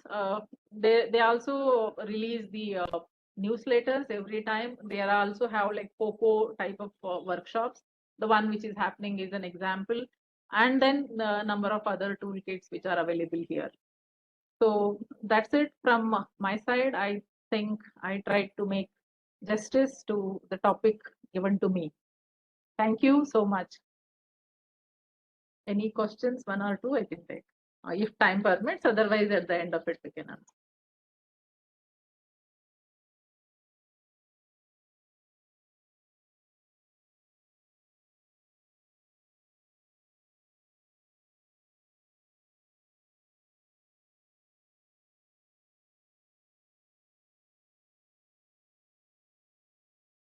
So much.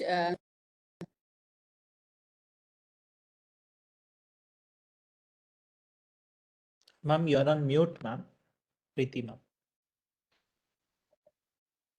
Thank you so much, Professor Rajeshri, for being so giving us insight into finance. So you are a treasurer and you have covered each and every part of the presentation and financial side. Thank you once again for Thank you, being ma'am. here.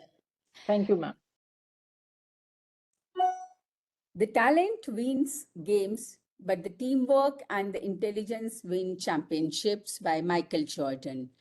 True for Dr. Mosmi Chaurasia, the chair for IEEE MGA Membership Recruitment and Recovery Committee. She is professor in the Department of Computer Science and Engineering and Kale Education Foundation in Hyderabad. Senior member of IEEE, serves in many capacities, various capacities in IEEE section, region, global level. She is also recipient of 2020 Significant Volunteer Award and many other credentials on her account. And with this, since we are getting delayed in this session, over to you, Dr. Mosmi. Yeah, thank you. Thank you so much, ma'am, for the generous introduction. I'll share the slide deck.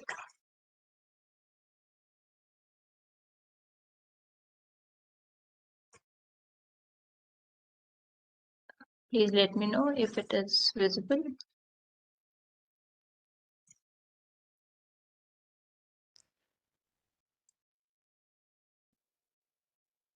Is it visible?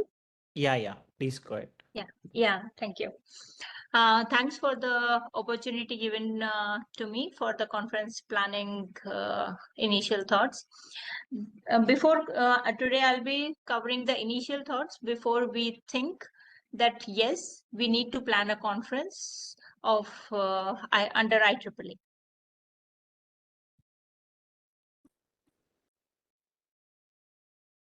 It is not progressing.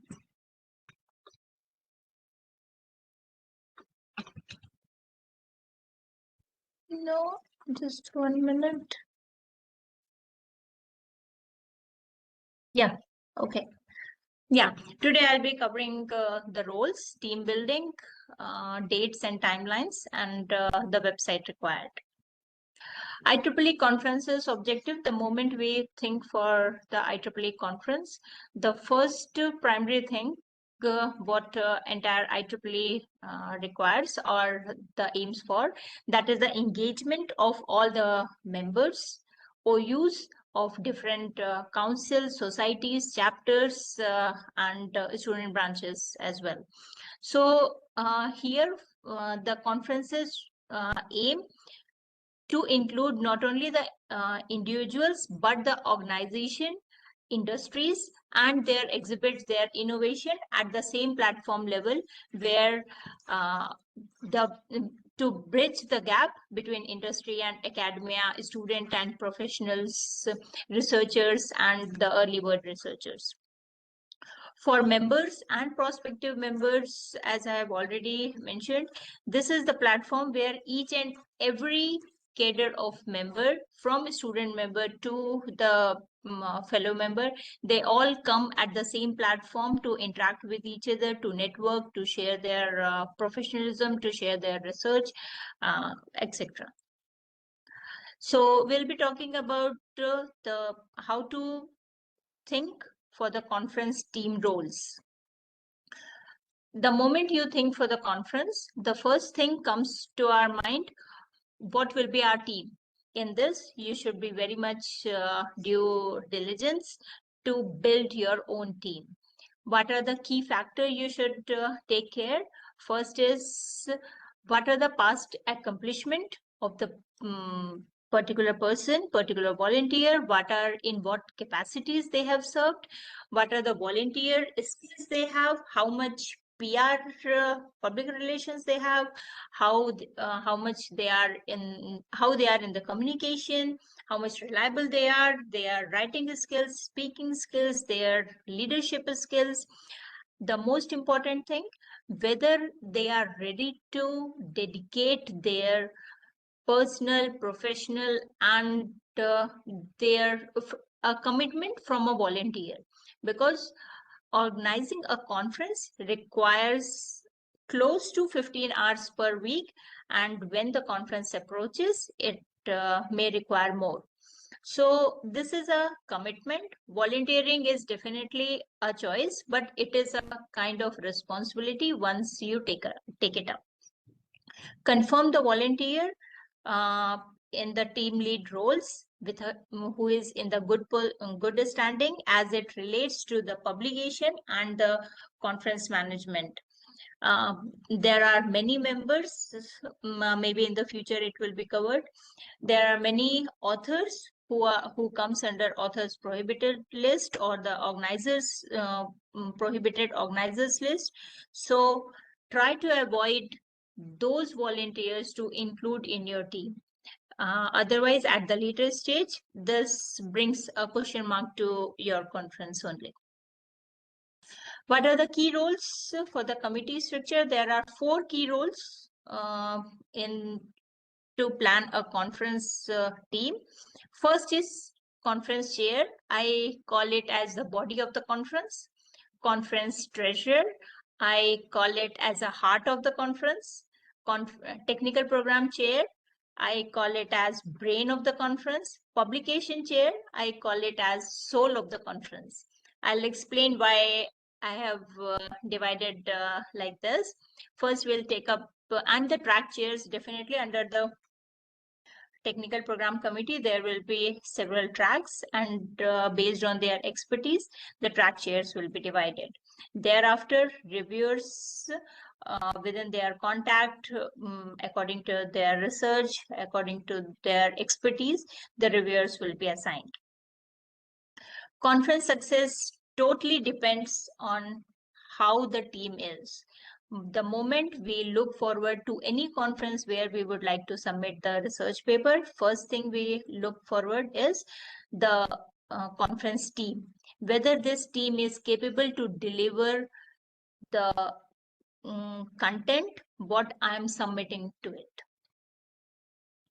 So recruiting the committee members, definitely talk to your colleagues or the volunteers of your OU, colleagues in your institution, in your industry, in your personal contacts who are having a good technical expertise, and they are having a local and international connections.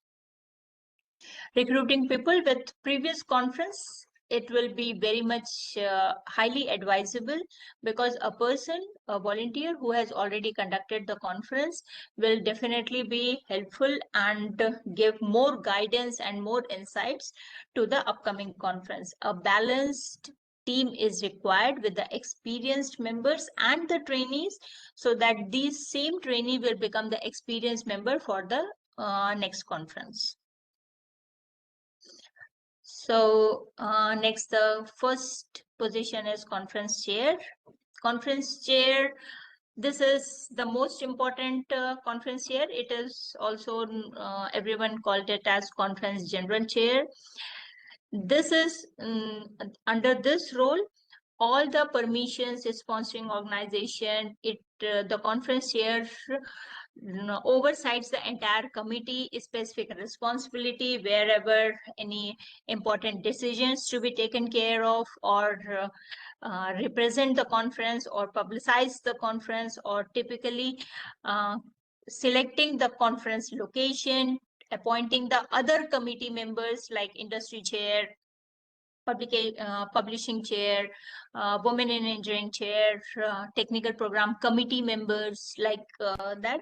So all the decisions are falls under conference chair. Finance chair is the conference treasurer. As I say, this is the heart of the conference. This entire details, Rajeshwari ma'am has already covered it. I'll just take it in a brief. Conference chair must be heading this committee, ensures that he has or she has the knowledge of finance, tax, audits, and have the experience of handled the big budgeted conference. As ma'am has already mentioned, mostly the conferences varies from 5,000 to 10,000 of $10,000. So they need to properly expend it. Only paper presentation in a conference is not a conference. At this date, a variety of networking session, panel discussion, mixer, or a mentoring session kind of event should also be planned in the conference. Apart, taking all this into the consideration, a budget to be planned with 20% of surplus, and some contingency planning should be there in case any fluctuation comes with any sponsorship fee or any discount we have to give to the special members and all. For this, we have to, for this particular conference, we have to establish the conference bank account. This you can be in your local OU, you can be of the sub account, or any non-profit bank organization can be, bank accounts can be used for this conference banking. The treasurer should know the tax, and in India we have so much of concern for the GSTs, for the insurance. Insurance is very much required for the conference, especially in at the place of physical conference. Now insurances are okay for the online conferences because we use so much online tools, AI tools, and those are being paid. So and they are responsible for the final report and audit. The entire finance report will be submitted to the CEE, and final audit report will be done by the finance chair and submitted to the IEEE. Technical program chair. Technical program chair is, I say, it is a brain of the conference. It should be very, very well balanced and high quality program which is organized and presented. Technical program chair must know the call for papers, topics, how to review the processes, what are the key parameters we should include during reviews, not only the bullet points to be included in the review parameter, some text portion should also be added. How many percentage of paper should be selected, how many should be of out of scope in a conference. First thing we need to see how many out of scope papers are there. Nowadays we are also seeing AI content, AI generated paper content that should not be at the higher level. and so on. So technical program chair has a very strong technical team which gives very good reviews, and it has to take care of all the technical quality of the conference. Even plagiarism plagiarism content to be checked. Fred has already covered the details for plagiarism, as cross-check is free and it is easily available for IEEE for all conferences. Recruit and manages and organizes the technical program committee, reviewer team, coordinate with the session rooms, how many percentage of papers we have accepted and how many parallel sessions will go on, how many papers will be presented. In each paper will be presented, will be given only 15 minutes time, out of which 12 minutes will be the presentation time and 3 minutes will be for the Q&A. Any local arrangements is required for the paper, for the session room. These all things, the content of the technical related content will be taken care by TPC chair. Publication chair, most important field, most important responsibility, I feel, because we are organizing the conference, we are reviewing the conference, we are managing the budget and everything, but at the final stage, what everyone feels like, yes, now my paper should be published in IEEE Explore. So that is the responsibility given to the publication chair. It looks forward for all the exclusion of non-presented paper, inclusion of papers which is coming from the special tutorial session, and if there is any quality check to be reviewed again. So the publication chair will finally submit the post-conference proceeding to the IEEE Explore for review for publication. Publication chair never commits that this paper will publish. This is the he only submits to IEEE Explore for publication. The most important part is publication tool selection and its usage. There are so many publication tool available: e-paper, eDAS, CMT. Many are taking papers in directly via email. So it is not ethical to take the papers directly via email.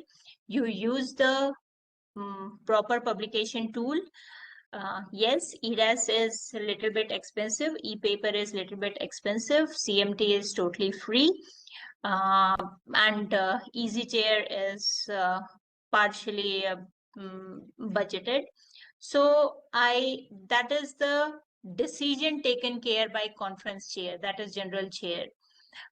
What publication tool, and to best of my experience and knowledge, publication tool is very important to select. Once it is very easy and friendly, authors will it will encourage authors to submit the paper in a very friendly way, and throughout the conference they will be always submitting their copyrights, their final manuscripts, they are updating their records, everything, so that gives a very smooth flow throughout the conference to the authors. So I recommend this, that publication tool selection should be very important, and it's because of its usage. Customize your structure. That is, not only 4 positions are required. In today's world, we need public relations chair, social media chair, industry relations chair, women in engineering chair, program chair, organizing committee chair. So many chairs are required. So these selections will be done by conference general chair and the team. So target the young professional entrepreneurs and women in engineering. That gives a variety and versatile flavor in the conference, and that gives so many minds coming all together in the same platform and learning and sharing their experiences towards the conference. Team building, the best practices. Yes, assign a chair to the key role plus a second person to each role. This is very important. If any single general chair, I will not recommend. Single TPC chair is not recommended. Every key roles must have two-member committee or two-member co-chairs will be there. This will always take a support and the help when they discuss with each other, they groom the future leaders, and this is how proper assistance will also be given. Take the feedback of the committee time to time, plan the committee meeting time to time for their to know their experiences, to know their satisfaction, and for the better organization of conference. Their feedback is very much important. How it is being done, or even a young professional who doesn't have any experience of the conference, that they can also give an additional input, which being an experience we cannot thought sometimes. So these things we have already been discussed several times in the past by the past speakers. Planning should be begin with 12 to 18 months.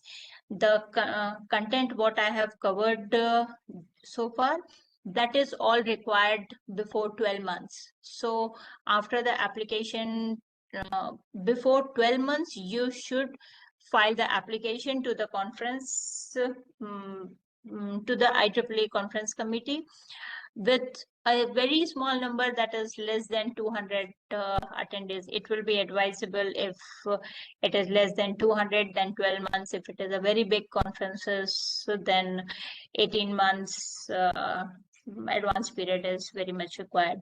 Goal setting is very critical. Make a small milestones to cover it up. Take the time to define your target market, when the publicity will go on, where all you will be covering up, what are the social media you will be covering, and it will be covered by each and every social media impact members social media, or only one social media will be there and everyone will be tagged, or others will repost it. Team building is extremely important. Create a very strong management plan and the structure. Skilled reviewer is required. Develop a draft budget to determine the break even, and contingency is always be required, will always be there to cover if there is any deficit. A draft budget will always help you to know if you need any sponsorship.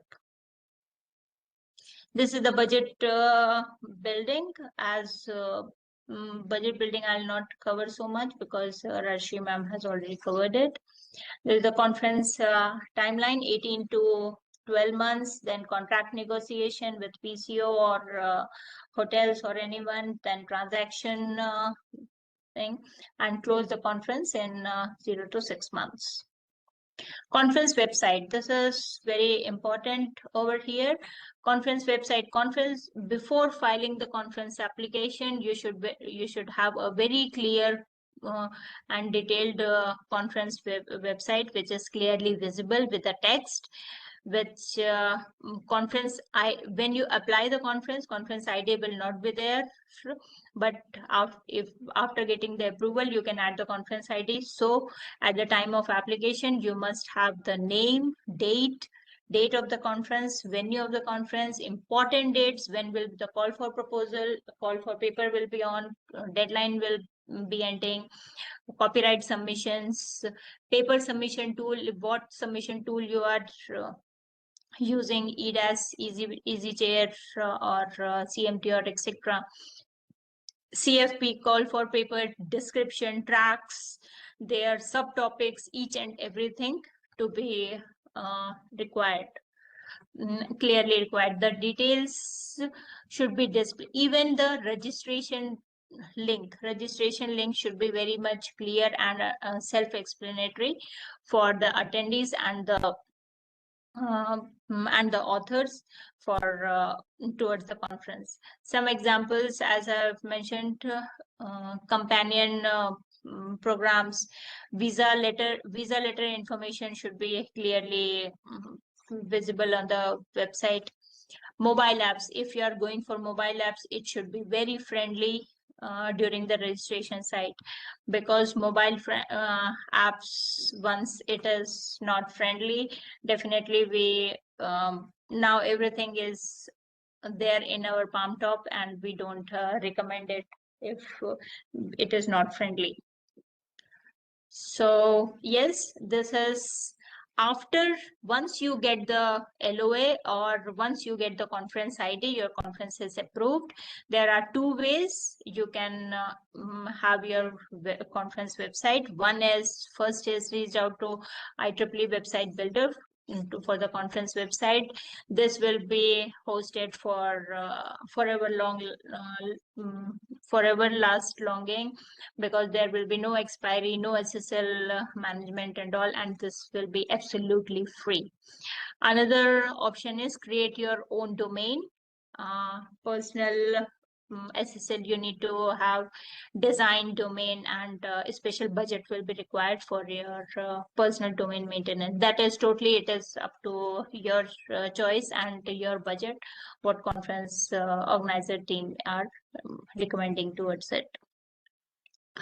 That is, as I already said, it mobile friendly website or mobile friendly app should be there. Otherwise, this will be there. Okay, it is not friendly, or once you plan the website, make it in a mobile mode as well as the laptop mode. Otherwise, if it is not friendly, definitely we don't feel like opening the same conferences details again and again. So conference registration site, keep it very simple, make it personal, very transparent. There should be, if you make it more complex, then definitely you will be only getting more and more emails for the clarification. The marketing material should be very much clear and customized based on your requirement. In your website, in your registration site, be very clear, very transparent with all the information you would like to communicate to the authors or the attendees. Fee collection, as these are the options. There will be international fee payment will be there, credit, because in though it is India conference, but now they are considering the US payment or any international currencies they are accepting, and authors are also submitting their papers. Data collection, do not collect the data over emails, let it be over Google form or any other survey mode. And so that during the conference, please systematize your conference so that final reporting will always be good at the end. So few social media tips will be there. Create the social media platforms and create your own pages. For that, create your channels, create your accounts for your own conference, and publicize in the same.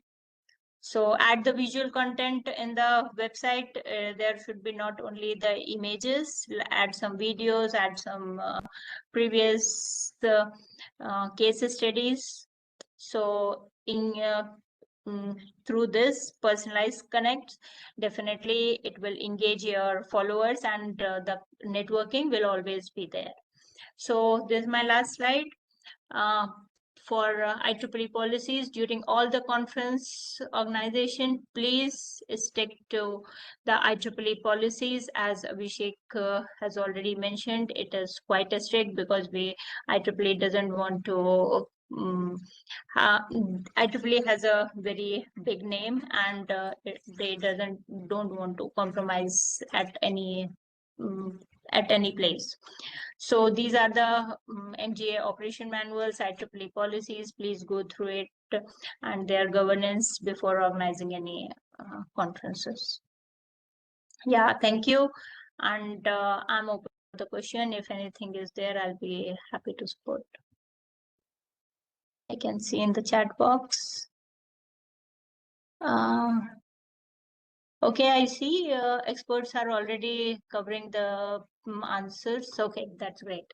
Yes, ma'am. Thank you so much, Dr. Mosmi. It was really a complete package wherein you have explained about branding, social media, and at the same time, IEEE policies. IEEE really have a policy that we cannot, nobody should compromise with the logo, the placement of logo, which usually it happens during the conferences. So please ensure and follow. This was the, she has covered plethora of topics within that. And thank you so much once again, and grateful for, this is a small memento, e-memento for recognition of an, inspiring talk by We you. should share the slide, ma'am. Okay. It's not being shared. Yeah. Oh. I think it was shared. No, I mean, mouse me took over and then we have to. Okay. So, okay. So, thank you so much, Dr. Mosmi. Grateful for recognition, and this is a recognition for your inspiring talk. It has covered everything. And next is. Thank you so much, ma'am. Try not to become a person of success, but rather try to become a person of value. And this is very, very true for Dr. S.M. Sameer, who is also Region 10 Director-elect, a very humble and low-profile person who is also a great academician, BTech from University of Kerala, MTech from in telecommunication, and PhD in wireless communication from IIT Kharagpur, and at present is senior faculty at NIT Calicut. He had been secretary of IEEE Region 10 in 21-22, had been past chair of IEEE Kerala section, chair of IEEE Region 10 Conference Quality and Management Committee, member of Technical Program Integrity Committee of IEEE MCE, and now R10 Director-elect, and many more committees to come. So thank you, Dr. Sameer, for being here and sparing your precious time. Over to you. Thank you very much, Preeti, for the kind introduction. And this has been a great initiative from IEEE India Council, because you, Abhishek, and all, and I'm sure that this will provide great insight to the participants on the expectations from IEEE side for a quality conference, and it will also give a great learning experience for the newcomers in this area who are planning to organize conferences, like how to go and plan events. So is my slides visible? Yes, sir. Yeah. Okay. So I know that a lot of topics are already covered. I have just 20 minutes. I'll try to finish my session within the allotted time. And I'll straight away go to the topic. The topic given to me is to talk about the technical program of a conference, which is, of course, the heart of a conference. Earlier, Moshimi also mentioned about different attributes that we can give to different roles in a conference. So this is a very important part of a conference, because if there are lapses in the technical program, then the organizers will face a lot of issues, authors will face a lot of issues at a later stage when the proceedings is submitted to IEEE Explore for publications. For example, in 2024, IEEE has screened about 50% of all conferences that are submitted to IEEE for quality alone. The screen means it's a thorough checking that IEEE do with the help of different automated tools, as well as with the help of committees like Technical Program Integrity Committee. And specifically, 148,000 papers are reassessed for quality assurance. That is, even after all the processes done by the organizers, and some of the papers already getting published in Explore, still the IEEE do this quality check as a continuous mechanism to ensure that IEEE Explore is always providing contents that are relevant and they are not copied from other sources. So the role of the technical program committee is therefore very crucial. And now we'll discuss a little bit more about that. I know many of these topics are already discussed by other speakers, but I'll try to, focus more on the review side of the papers, basically. So the role of the technical program chair was already elaborated by Moushami, and the TPC chair has a very important role in recruiting, organizing, and managing technical program committee and a large peer reviewer team. And the management of this team is a quite a tough task, and the TPC chair should be sufficiently experienced in terms of conference proceedings, as well as a global idea about the theme of the conference and the areas and different tracks are required.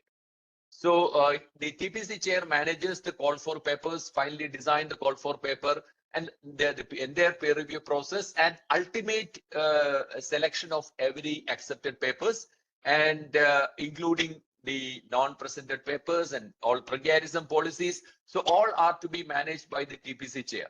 And also the TPC chair coordinates the scheduling of session rooms and determining the needs for other local arrangements. And the plagiarism screening, of course, is very important. We have already discussed, and I'll also discuss some points. So the TPC chair, if it is a series conference, which has been happening every year or every alternate year, then probably the TPC chair may be continuing from the past year. But if a new chair is coming up in a new edition, then the TPC chair can always have some chat with the previous TPC chair or chairs, basically to understand the challenges that they have encountered in the past edition. What was the peer review tool used, and how was the experience with that tool, whether it was effective in managing the review process, and whether any plagiarism checking tools are integrated to those peer review tool, or whether the IEEE tool that is cross check, or the now it is called as similarity check, the tool is available, and how was the experience with the tool. So then the TPC chair will also, in consultation with the conference chair and other team members, develop the various tracks, with significant topics covering the entire theme of the conference, and assign one or more track chairs for the conferences. Again, the lessons learned from the past editions will be helpful. Some of the tracks would have been successful, some would not have been that successful, so they can redesign the tracks later. So if you look at the overall TPC process as a pyramid, then the TPC chair will be sitting on top of it. Then under him, there will be a technical program committee who will be managing mostly the review process. So every TPC member may be assigned with a set of reviewers, or maybe a set of tracks or something, and they will manage the entire review process with the help of the reviewers. So the peer review system is going to be very critical in deciding a quality experience for the TPC team. So therefore, it is important that we choose a proper paper management system that is easy to use and that provides a lot of features, and also if there are budgetary constraints, that meets the budgetary constraints as well. And the conference size and complexity also needs to be considered while fixing the tools. And while issuing the call for paper, we should give the details of the paper submission system, and we should also mention the policy on the non-presented papers, and also make sure that the IEEE sponsor, which is section or council or chapter. So they are consulted in developing the technical program or the call for paper once before it is issued to the prospective authors. The timelines are already discussed in detail, I think. But if you look at a quality technical program for a reasonable mid-size conference, then we need to plan at least 1 year in advance, and we need to have adequate pool of reviewers depending on the theme and tracks. And then call for paper will be issued within 6 to 12 months with abstract or full paper submission time. Typically 4 to 6 months will be given for the authors to submit their papers. And the peer review process will take 2 to 6 months depending on the size of the conference. But at least we should plan 2 months for the review process. And then once the conference acceptance or reject notification is issued, then probably 8 to 10 weeks of time has to be given for the authors to submit the camera ready paper, copyright, complete the registration process, etc. So what are the communication guidelines? So the conference organizers and the TPC should make the basic principles of the IEEE conferences very clear to the audience, that each the conferences cannot guarantee inclusion of papers in IEEE Explore Digital Library or indexing in any of the popular indexing mechanisms like Scopus or Web of Science or whatever. Even if you have already acquired the sponsorship from the MCE or IEEE CEE and the local section or in council, no one can guarantee that all the papers submitted to Explore will be published, because I have mentioned in my first slide that the IEEE does a very comprehensive quality check before the papers gets published. So therefore, it is very important that we put this disclaimer in the call for papers. Similarly, IEEE, while many of the IEEE proceedings are indexed by agencies, we cannot, or even IEEE cannot guarantee that given proceedings will be indexed. So therefore, no such assurances should be given. So it is preferred that the conference indicate that the proceedings will be submitted for publication in IEEE Explore and indexing. IEEE scope, I think it is already discussed that the conference theme preferably should be covering within the IEEE scope, and IEEE scope is defined by this the union of this scope or the theme of all the technical societies and councils of IEEE. So if a conference has got some of the other out of scope tracks, there is no problem, but those papers which are out of scope has to be published in some other publication, some other mechanism, but not to IEEE Explore preferably. But no, IEEE is reviewing this policy now. But as far as the current norms are considered, IEEE has some strict considerations for out of scope papers. Now, ensure that the conference theme is relevant and it is matching with the community's need, and the partner with sponsors that are aligned on the goals. It will be sponsors or OUs or societies that are interested in the theme of the conference. So you can align with those. And if any section office bearers are here attending this program, one thing that we need to keep in mind that every section will have their own conference committees, but chapters also will be supporting conferences. But for chapter sponsored conferences, the section is responsible for all the matters related to sponsorship, publication, etc. So the vetting authority of a conference is given to the council chair or the section chair, but not the chapter chairs. So now coming to the most important part of the peer review process, how to conduct the peer review. So we all know about the peer review. It is the process of evaluating the scholarly work by a group of people who have interest in the similar areas or expertise in the similar areas. And there are mostly two different types of review process, either the blind or single blind review process, which is the most common, where the reviewers' names are hidden from the authors, and some conferences will also do what is called as double blind, where the authors will be author information will not be given to the reviewers, and of course, reviewer information will not be known to the authors as well, so that there will not be any reviewer bias to any particular authors. IEEE support both. IEEE, is not particularly encouraging any one type of this mechanism. It is up to the conference organizer to decide. And there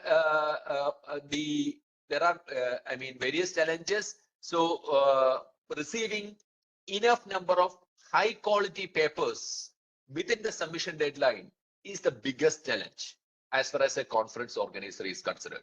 So therefore, we must, consider, publicizing the conference in all possible mechanisms, and we must also try to see that we contact the previous editions, the previous authors, etc. And while choosing the reviewers, also we should be careful. We should perhaps look at the authors of the previous editions of the conference, and we should also see that there is no conflict of interest coming up while assigning papers to reviewers. Because so if you are assigning papers of your colleagues to a reviewer in the same institute, then it may result in some issues. So how to size your peer review term? So it depends on the number of reviews that you are looking for and the number of papers that we have. So typically, IEEE expect 3 reviews per paper, so that we'll be able to easily apply a majority decision for accept or reject. And typically, every reviewer should not be given more than 5 to 6 papers. So if you give 6 reviews per paper, 6 papers per reviewer. So then, and probably, if you are expecting say 300 papers, then we may require 900 reviews. And if we assign a maximum of say 6 papers per reviewer, then we may require 150 reviewers. So this is a ballpark number that we need to see, and every reviewer need to be given 6 to 8 weeks for completing this process. And while selecting the reviewers, we should be very careful. We should not choose reviewers from one institute or one section, or things like, or not even one country. So we should look at the gender, age, the heritage, geography, the industry, academia, blend, all these, so that when the conference proceedings is submitted for publication, when IEEE look at the reviewer database, they'll be happy about your job, your reviewer list, basically. So the peer review process, the papers are organized in different tracks, basically, and the reviewer responsibilities include the keeping of privacy of the papers. The reviewers shall treat the contents of a conference submission under review as confidential information, and it should not be disclosed to others before publication, and that is very important. And the review questionnaire has to be designed by the TPC team, TPC chair and his team, and it has to be as objective as possible in one way. But there should be provisions for giving subjective comments as well, because these subjective comments will also help the authors to modify their papers if they are accepted or even if they are rejected. So some of the aspects include the novelty, the advancements in the technical field, the validity of the results, the data being used, clarity, compliance, and finally, the reviewer's confidence score also can be used as one of the metric to give a weighted review, that whether the reviewer is a subject expert or he is just familiar with the subject only. So finally, the TPC validates all these reviews and then group the papers as accept, reject, or maybe marginally accept or marginally reject kind of papers. And similarity screening, I think Fred has already discussed about this. So therefore, I will not go into the details, but it is very important that the TPC chair manages the similarity check and other plagiarism reviews, and it needs coordination with the publication chair as well, because finally when the papers are going to the explore, then publication chair also will come into picture. So one very important point that we all need to understand is that similarity check does not replace the peer review process.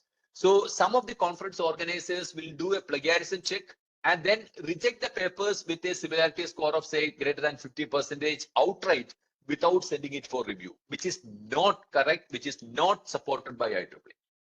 So IEEE says that similarity score should be used as an additional metric to assess the quality, whether it is high or small. It doesn't convey much as long as it meets the different types of similarity index classifications mentioned by IEEE publications manual. In any case, the similarity score should not be given as a feedback to the authors. And adequate peer reviews is the key. And there are a lot of issues. AI generated papers is a big issue now. IEEE is finding it extremely difficult, and they're coming up with new tools because there are a lot of undergraduate student papers which are AI generated and submitted to various conferences, and we have to be very careful.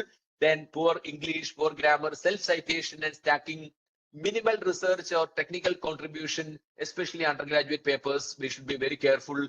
The plagiarist papers, template text remaining in papers, poor formatting, missing sections and figures, bad sentences, all these are witnessed when the conference proceedings are finally reviewed in IEEE. Short papers, international conferences with only local participation. This is a very serious issue from many conferences in India. No references to IEEE papers. Pay to publish behavior.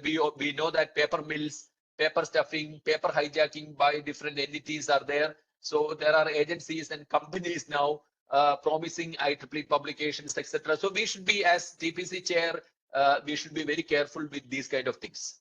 So once your conference is done, your review process is done, then the TPC chair, in consultation with the publication chair and other team, prepare the list of accept or reject papers and notify the oral and poster presentation types as per the convenience and constraints. So we have a notion that oral papers are of high quality, poster papers are of low quality, which is not true. It is only for convenience and constraints. So if there are so many accepted papers, then all papers cannot be oral. Some of the posters can be organized parallelly in a convenient way. So it is just a kind of distinction for presentation, that's all. And check the camera ready submissions again. This is one thing that many of our conference organizers miss. They'll think that others will be making the corrections correctly, and they will not have any issues. We have come across issues with the plagiarism when the camera ready, initially it was not there, but when the camera ready paper was submitted, additional contents were injected to that and it resulted in problems. So therefore, the camera ready submissions have to be again subjected to similarity check, and also a team has to just look at whether the important review comments are addressed. This is very important. And prepare the presentation schedule. Give about at least 15 minutes for oral sessions, say 15-12 minutes for presentation and 3 minutes for discussion, as Moushami mentioned, and give 1 hour for each poster session comprising of about 10 to 15 papers. And schedule authors with different experience levels in a session, because then there will be some discussion, some advices could be given by some of them, some of the experienced authors, and they have a strong no-show policy as well. So I'm just stopping here. I've completed my time, and if there are any quick questions, probably I'll be able to answer. Thank you.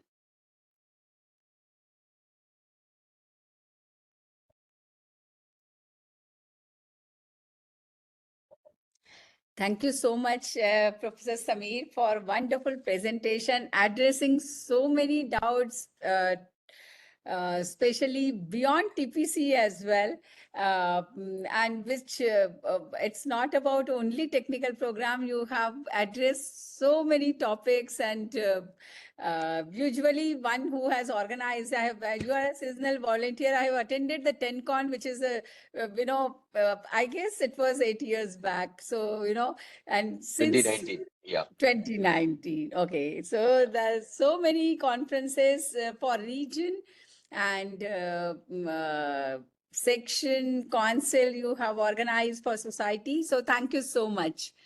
Thank you. Just 1 second. So let me come out. So there are some questions coming up. I'll answer them in the chat. Yes, please. Yeah. So one question, everybody is Yeah. telling, all speakers, they're telling this is heart of the conference, heart of the conference. So conference has so many hearts. So That's true. See, very, very So every true. aspect is important in summary, I would Yes. say. Very, very yeah. true. Thank you. Thank you very much. Thank you, you, sir. Dr. Sameer. And this Yeah. is a small token of a memento for recognizing your inspiring, points, talk, and sparing your precious time. Look forward to Abhishek, have you in please more share this. In sessions. return, I will share my presentation. Okay. Yeah. Sure. Okay. Thank you. Yeah, definitely. Okay. Thank you. Okay. Thank you. Yeah. Thank you. Next volunteer is also a seasonal volunteer especially for the conferences, and great achievements are born from great collaborations, and that's all true for Dr. Amit, who has at least taught me for so many years um, uh, for collaboration and how to organize good conferences. So the Dr. Amit, who is chair for many committees, member, entrepreneur in a way.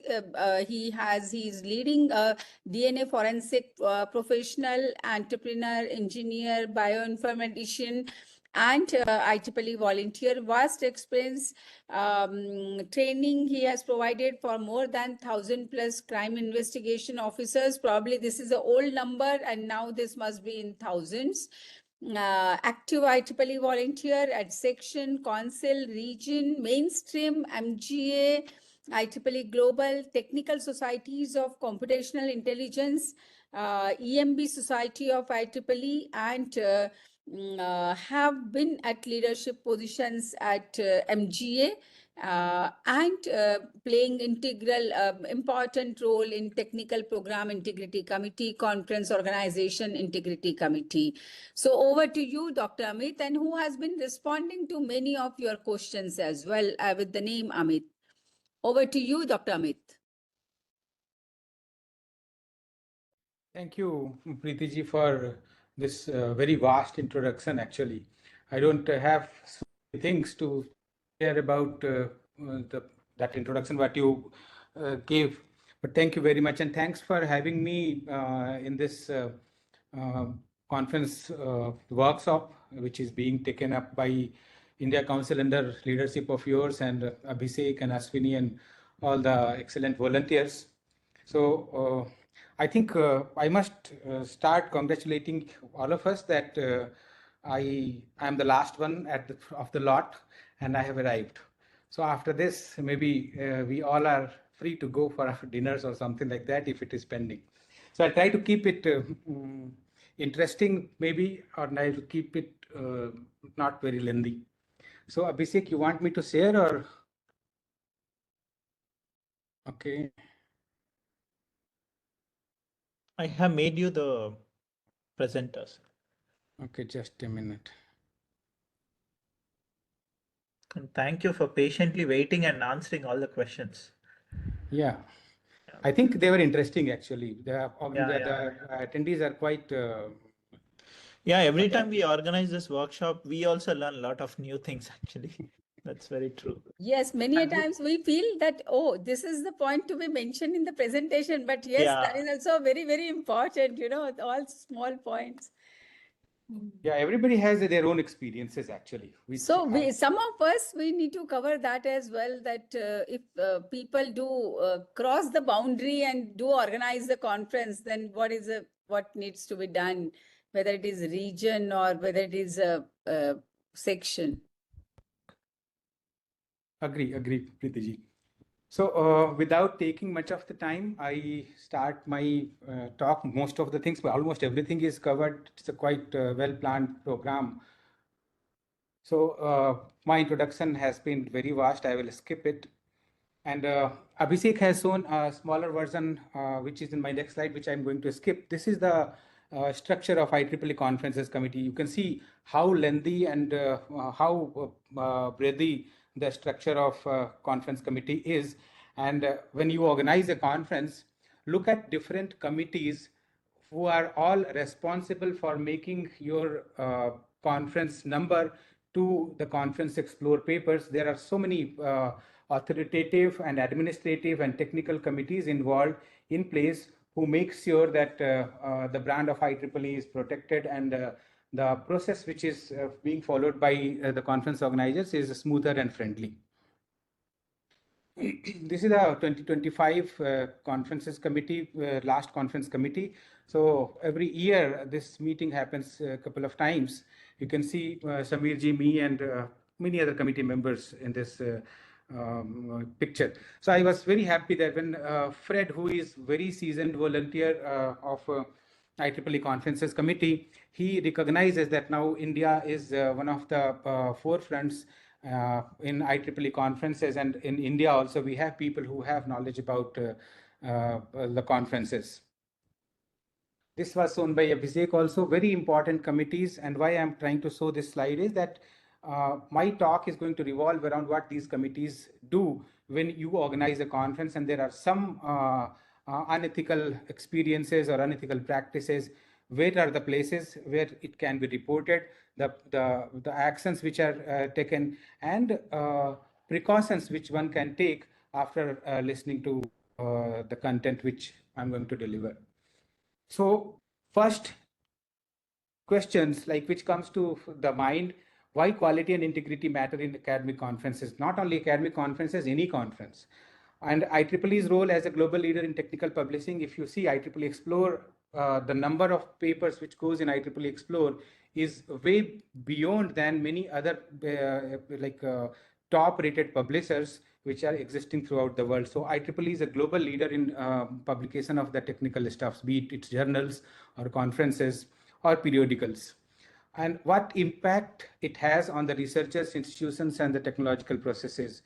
Apart from that, the sorry story, which I also will want to discuss, is the numbers of conferences from the country like India, China are growing a lot, but with the same thing, the quality is concerned, the unethical concerns, the complaints on the conferences are also have gone several folds in the last 5 years.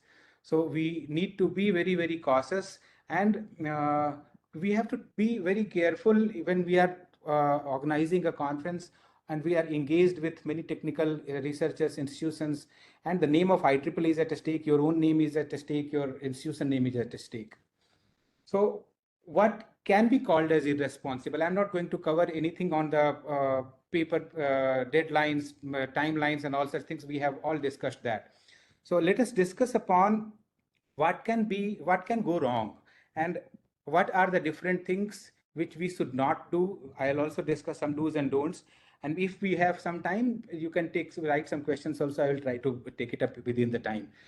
So every conference starts with the call for papers. Before that, the timelines. Before that, the formation of the committees, which other speakers have also spoke about. And we have to be very, very clear that we don't unfollow any of those policies set by IEEE. IEEE doesn't want to govern any conferences that, okay, since we are the top publishers and all, so we want to govern and we want to frame policies. No, IEEE becoming the global leader, they have gained so well experienced that they know that what timeline will be very good for organizing a successful conference.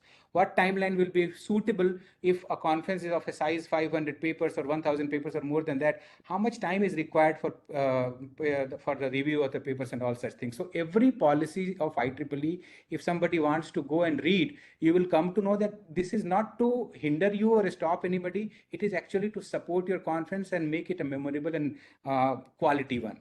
So what are different irresponsible things which can go wrong in the conference is the predatory peer review. If we have the predatory peer review, the reviewers you have chosen is either they are not doing the work or they have assigned it to somebody else and they are taking it very casually. They don't go through the papers and simply writing 1 or 2 comments or something like that. It becomes a very big problem in maintaining the quality. Whatever conference you organize, what you will want is your users should have a good networking experience. Apart from that, the publication quality or the paper quality is a very high standard, so that people remember that if my paper is accepted in this conference, it is going to be quite a recognition for me, because it is not so easy that without quality my paper will be accepted. Apart from that, several points are mentioned, as Sameer ji also mentioned, that nowadays there are n number of practices which unfortunately many people are going unethical and doing it. I don't know for what purpose. The purpose may be to organize the conferences in a faster way, to make money, to gain the institution's accreditation, or whatever is that.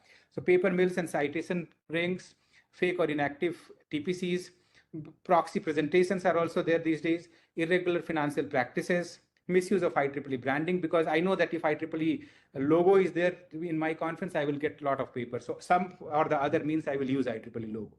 Low academic standards.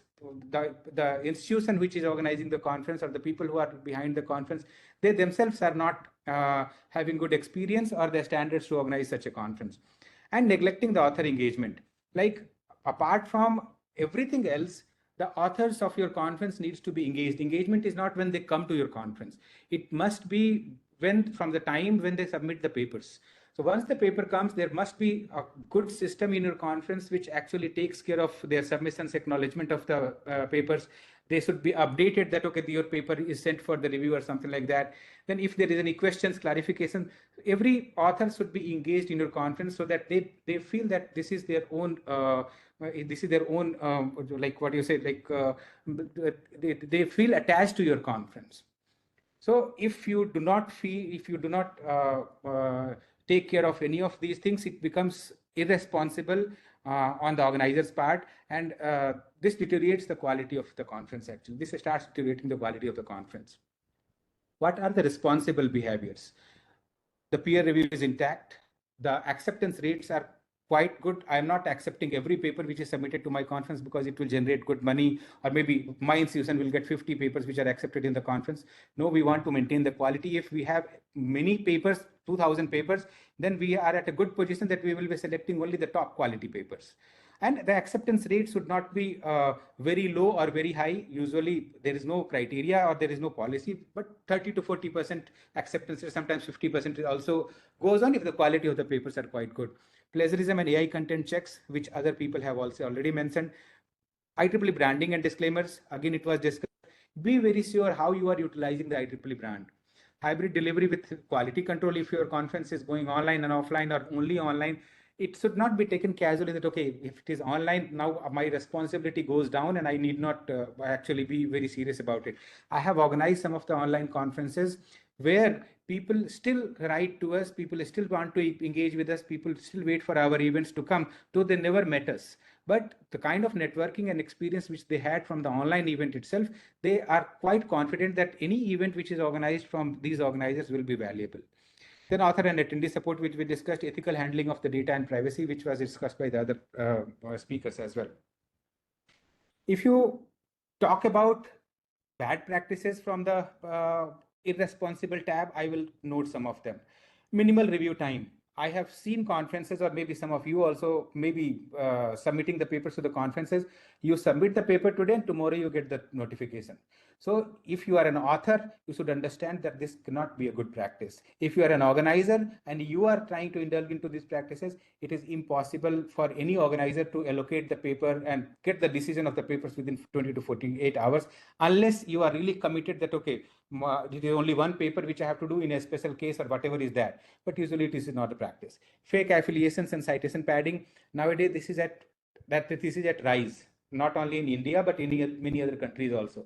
And this may be for, again, different reasons. You want to get promoted, you want to get accredited, whatever is that. So many people are utilizing the fake affiliations as well as they will cite their own papers, and there will be many citations in the paper which the paper goes for submission to the IEEE conferences. One more pattern which I'm seeing these days is, after this chat GPT and other AI tools, when papers are actually drafted in these tools and they are asked that, okay, generate some references for my paper. So this beautifully creates many references which may be IEEE, non-IEEE, but surprisingly, when you go and check those references, 80 to 90% of the references will not have any existence. Means this will be written very beautifully in IEEE format or any other format, but when you go and try to check that if this reference exists or not, there is no such reference which exists in the internet. So this is a time when we have to be very careful and utilize AI for something good. even if you are into the publication business, or if you are an author, you are an organizer. Papers with tortured phrases or auto-generated content. Everybody knows that in your mobile phone only, if you have the auto-generated content, many times you will want to send a different message, and the interpretation of the message will become totally different when it reaches to the recipient. Same goes with the AI tools also. So even if you are utilizing the AI tools for improving your English quality or something like that, which is not actually banned by any publisher, including IEEE, but you must be very ethical in utilizing the AI tools these days. Apart from that, if you feel that you are utilizing more of the AI, then you must have a disclaimer in your paper that I have utilized AI for this purpose, maybe improving the quality of the English or whatever is that. Minimal participation, but high registration numbers. The conference will have only 20 people attending the conference, but they will have 500 registrations in the conference. So what are the different good things? Technical rigor and quality checks. Again, I'm not going to describe everything because most of the other speakers have done it. Filter machine generated and plagiarized content, maintain diversity and subject scope balance. Your conference should not be in a versatile area where the conference scope is violated and IEEE scope is violated. You can easily expect that if you start violating any of the practices or policies of the IEEE, I have shown you that how big IEEE conferences committee is. It is definitely going to be scrutinized here and there, and maybe your luck escapes you for one time, but the second time, third time, fourth time, it will definitely come into the radar. And I will also tell you, if it comes to the radar, what may happen, what may go wrong. Implement strict anti-plagiarism checks, monitor hybrid participation, quality metrics, all such things are good practices. Now it is hybrid and physical. So one thing which we must accept is that hybrid model is going to stay with us. It is not going to vanish. Maybe after the COVID, people have generated a good acceptance towards the online events, online meetings, and online conferences. So there are pros and cons which needs to be balanced. If you are an author, organizer, or anything, there are advantages, there are challenges. There are the conferences where we have the physical advantages. Maybe you can control it better. You have good networking, you have good interaction, which is not possible in the hybrid conferences. But still, you can generate many opportunities for the online conferences also, which can make it more interactive and more networkive. And as I told you, that if something goes wrong and you are an author, there is a different watch with IEEE. If you are an organizer, there is a different watch in IEEE. But make sure that the moment you enter into IEEE system, being an organizer or an author, you are being watched. So there are two very widely used databases which IEEE maintains. One is prohibited organizers list, another is the prohibited authors list. And this list is usually available to the appropriate people. Let us say if you are a conference organizer, IEEE will give you the prohibited authors list who have been prohibited from publishing into IEEE, and whatever good their paper is, whatever quality their paper will not be eligible for getting reviewed in the IEEE conference. Same goes with the organizers. If organizers are have found violating IEEE ethics or have been misusing IEEE branding, they are blacklisted. And once they are blacklisted, you be general chair, you be treasurer, you be in a conference team, you even if you want to sponsor a conference, you cannot do that because the name goes to the POL or it goes to the PAL. And even if your name comes out after several years from these lists, you will always be on the watch list. So it is always good not to indulge in any of the bad practices, at least intentionally. If you are not aware, if it is non-intentional, when the questions come to you, people are there who are in the conferences committee sincere, they will be able to understand that if the problem has been intentional or unintentional. CQC has discussed by Abhishek also. There is a process of CQC. I'm not going to discuss the process, but you just understand for now that once the quality concerned about your paper or a conference goes, it goes through a process. If you are a conference organizer, your proceedings will be delayed. If you are an author, your paper will be delayed from publication. And as a result of some or the other problems, many other authors also will be suffering because one paper cannot go for publication in a proceeding, another paper will be on the waiting list. Similarly, there is a process for TPIC review also. Every conference doesn't come to TPIC, that is Technical Program Integrity Committee. Here, if there is any technical questions, or if the conference has been reviewed in the past, or if it is a first time conference, or if there have been some or the other questions which is raised by some or the other process of IEEE conferences committee, or is there any complaint, this goes through this process. And once it goes through the process, it will take its own time. Even if you are 100% passed, it takes its own time to come out. And until that concern comes out, the papers of the conference, if you are organizer, it will not be sent to explore for further processing. If you are an author, again your paper is stuck here. In between, if there is a requirement, there will be a lot of questions and answers also from the organizers or the authors as well. Similar committee, COI, which is Conference Organization Integrity Committee, that is especially for the mishandling of the conferences by the conference organizers. If there is an organizer misconduct, that committee takes care. This TPIC is mostly responsible for the authors and the technical quality. COI is responsible for the organizer misconduct. So these are the final two slides. Very quickly, I have jotted some of the do's and don'ts to review the conference organizer timeline. Don't ignore anything that, okay, this is written 12 months, 18 months, even if we have 9 months time, 10 months time, we will be able to do it. You believe me, today or tomorrow, you will realize that if you would have got some more time, you would have done more justice to it, improving the quality and improving your IEEE conference experience. Find resources for your budgets, contracts, registration, seek organizational unit and other approvals, use the IEEE logo as defined in the policies, open conference bank accounts as per the policies of IEEE. Once you have follow all these policies, IEEE has the ocean of resources, because they have dedicated teams for each and everything. If you want to have contracts, they have the ready-made contracts. If you want to know how the conference bank account will be opened for your conference, they have the dedicated team who will be able to help you.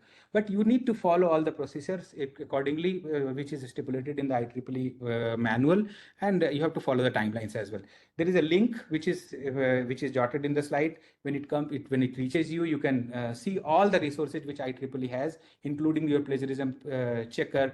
If many of the conference organizers do not know that, you can also request a website for your conference free of cost from IEEE, if you are an IEEE conference organizer and if your conference is approved by IEEE. So all those resources are jotted in these links. You can go through these links. And many points have been discussed by Samir ji and Mosmi and others. And in fact, in the beginning, Deepak ji also and Preeti ji also has mentioned about the challenges which are there, especially in the Indian circumstances. So these are not just to caution you, but my committee in the last 3 years have been getting the cases which are related to this. So you can take it as a case study. I cannot bring all the names of the conferences or any individual because confidentiality, but these are the type of cases which our committee has dealt in the last 2-3 years. Pay to publish model. So people are making money by organizing IEEE conference. They have been indulged in malpractices, and they are utilizing the for-profit agencies, for-profit financial transactions to individuals or vendors or organizations. Citation stalking is one. Bogus paper reviews, AI reviews, plagiarism papers, machine-generated papers. Authors and reviewers from the same department or same institution, same department submitting the paper, same department reviewing the paper, same department is taking care of everything. Act as your own conference PCO. Many conference organizers also have their own companies which are managing the finances of the conference. That is another malpractice. Same individual as the chair of major conference committees in the conference application. You cannot be chair for many positions in the conference application. Even if the conference application review committee, sometimes because they cannot review the every application of the conference, it is more than 2,000 conferences in a year. But even if you escape from there and tomorrow something goes wrong, that will be one flag which can catch hold of all your conference application, whatever best you have done after that. Prohibited individuals and entities are part of your organizing committee, or the prohibited authors have been allowed to publish in your conference or submit your conference. And apart, these are all the cases which we see in the IEEE conferences committee on a, you can say, monthly basis. And most of these cases will reach definitely to the verdicts. Sometimes they end up in the prohibited organizers list, sometimes they end up in the prohibited authors list, and there are so many other channels also where you are kept on the watch lists. So my only request and suggestion to every organizer, every author, at the end of the day, you also want the recognition. You never want that my paper is published today and tomorrow it is retracted. You do not want your conference to get a bad name. So better to follow the ethics, there is no medicine for ethics, there is no medicine for integrity. It's better to follow all these ethical and integral guidelines and policies, either framed by IEEE, or you can frame for your own conference as well. And this is a video which is very interesting. This is available on YouTube. You can go and see. This is a, I think, 1 hour video. Can academic fraud be stopped? This mentions and discusses how different unethical practices are actually cropping up not only in India but in the academic era. This is not to criticize anybody from the academic institutions, but the publications and the patents and all such things, they are more close to the academic environment, and this is our own responsibility being academicians, that we don't fall prey to all such things and we don't contribute to any negative things. So that's all from my side. If there is any questions or concerns, I will be able to take up if time permits. Thank you. Great, Dr. Amit, with your speed, and that shows your, experience as well. So many topics covered, and still we feel that, yes, that was amazing. Thank you so much for sharing all your experience in concise time and to the point within time limit. So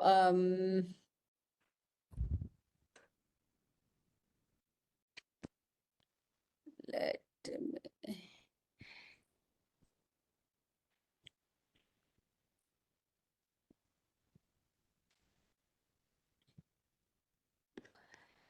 and this is a small e-memento for you, and for recognizing your contribution. Thank you, sir, for very, very informative session. Last but not the least, let me introduce Dr. Ashwini Appaji. The first step towards creating an inspiring, improved future is developing the ability to envision it. And this is very true for Dr. Ashwini, who is Execom member of IEEE Bangalore section. She belongs to BMS College of Engineering, Bangalore, and also MGA R10 Bangalore section awardee. Integral part of, she's vice chair for IEEE India Council. So over to you, Dr. Ashwini. Yeah, thank you, Preeti ma'am. So we will move ahead with some few questions. Let's see like how much time we have. Depending on time, we will take it forward. First thing is... Preeti ma'am, shall we do it for maybe another 10-15 minutes? Is that okay? Yeah, for Q&A? Yes, sure. We are in time, and thank you, Dr. Samir. Dr. Samir has also answered so many questions. Yeah. So everybody is, Dr. Amit has answered most of the question, but then whatever are there, so we can take up those questions as well. Yeah, please, over to you. Yes. I will just stop here and you can show it on the screen. Probably we can take up questions. Let me just ask one question. Like, yeah, we have most of the speakers here. So maybe you people can take up like whoever wants to answer it. There's a question saying that, can you explain more about the conference bank account? Should it be dedicated account for the conference finances or any legitimate bank account for the conference organizer? So who would like to take up to answer this? Okay. So yeah. Yes, I Abhishek. guess ma'am had already, our India Council treasurer had already mentioned all these things. So conference account, bank account should be, usually you shouldn't merge your regular bank account of your college or chapter along with your conference. So you should start with 0 and end with 0. And any bank is okay unless it's authorized nationalized bank or any legitimate bank of conference organizer. So any bank should be okay. We don't have any restrictions as such. Yeah, maybe we can go for next question. So there was like self-citation. Can it be detected by any tool and can it be stopped? Amit sir can tell about this. Generally, they give cross-check, and we should use cross-check. So I authenticate is being preferred, but then Amit can enlighten more on this. There is no specific tool to detect self-citation, but the author who is doing it legitimately or illegitimately, they know it better than anybody else. So it is the author's responsibility not to force self-citations in their papers, but once it goes to authenticate will flag those references in your name also, because these references will come with your name, come with the content of the paper which you have published if it is a continuation of the paper. So ideally there is no tool, but the reviewers, when they are reviewing and when it goes to the IEEE quality team, they will be able to make it out. If it is too much and if there is any justification which you have, you may be asked by the TPIC or any other team. Otherwise, if you don't have any justification, it becomes a malpractice kind of thing. Yes, sir. So we have another question. Are only in-person conferences are approved nowadays by IEEE?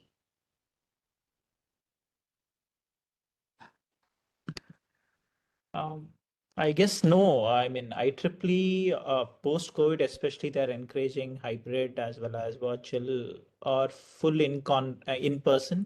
But it's always good to have in-person conferences because that gives you proper networking. I mean, whole point why we should organize a conference is majorly because you can get some good critical reviews as well as some critics from co-researchers who are working in the same field. That's the whole point of conference, and that will be missing in virtual, though there are many tools which came up during and after COVID.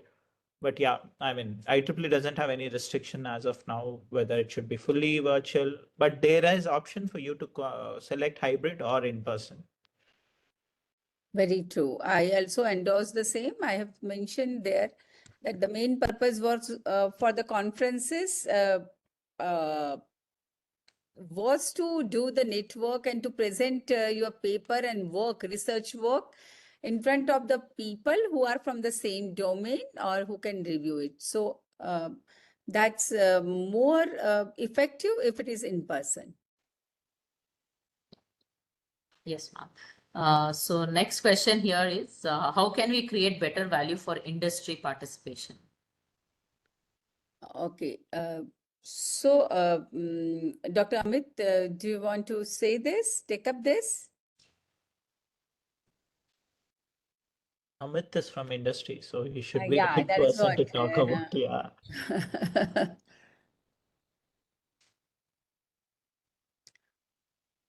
Okay. So this has been always a debatable thing in all the conferences. It usually, the perception of industry has been that industry will become a sponsor of a conference.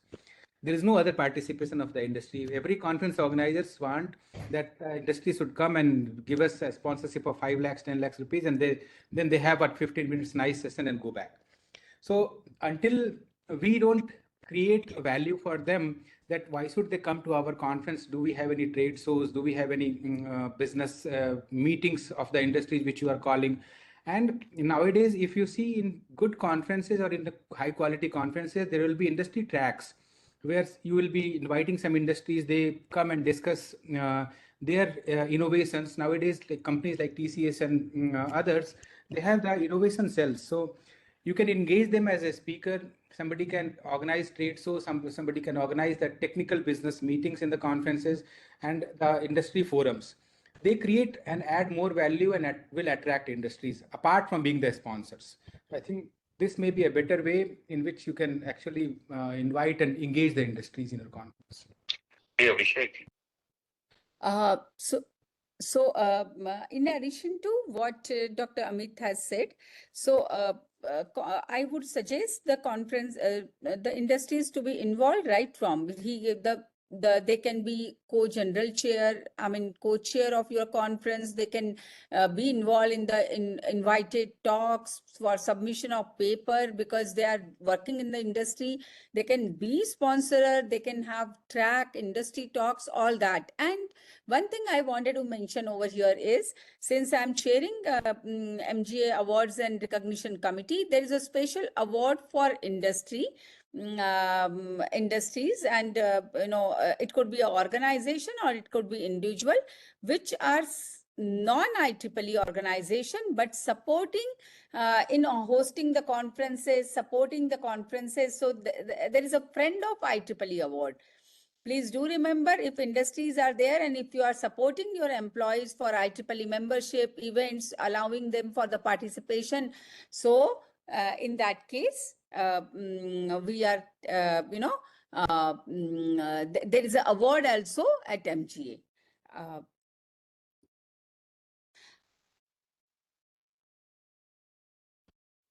Next, please.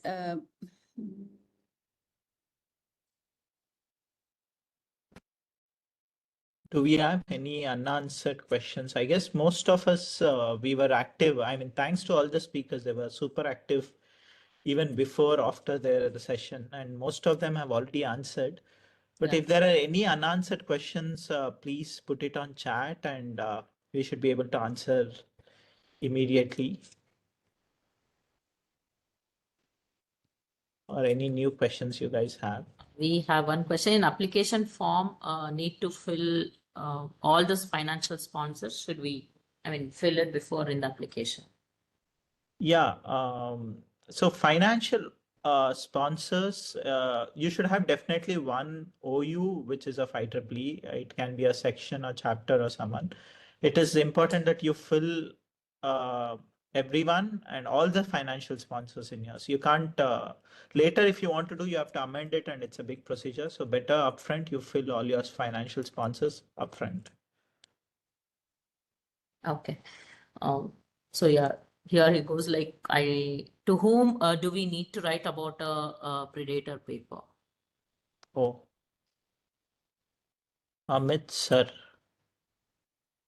Somebody has copied somebody's paper. So whom do we report? Can it be read? I am not able to find out what is written in the question. No, they are telling to whom we need to write about predator paper. Somebody has copied, I guess, and they want to complain or they want to raise this issue to someone. Whom should they talk about? Any concern of the conference quality, be it the technical quality, be it on the organizers or any other malpractice which comes to an author or an organizer, there is an email ID called conference-quality@ieee.org. Maybe Abhishek, you can pull it from somewhere and then put it into the chat box. Yeah, I'll do that. So any of your concerns, if you want to keep yourself anonymous, or if you want to take your name and complaints would be raised by your name, you can do that. Another point is IEEE ethics point. So the fastest way will be IEEE conference quality, and then you can also report to IEEE ethics committee or IEEE ethics hotline. That can be called, used, the phone number is also given and the email ID is also given. So you can file a complaint there and it automatically goes to the right committee for investigation. Yes, sir. So here is the next question. Can someone explain the conflict of interest in the CMT tool?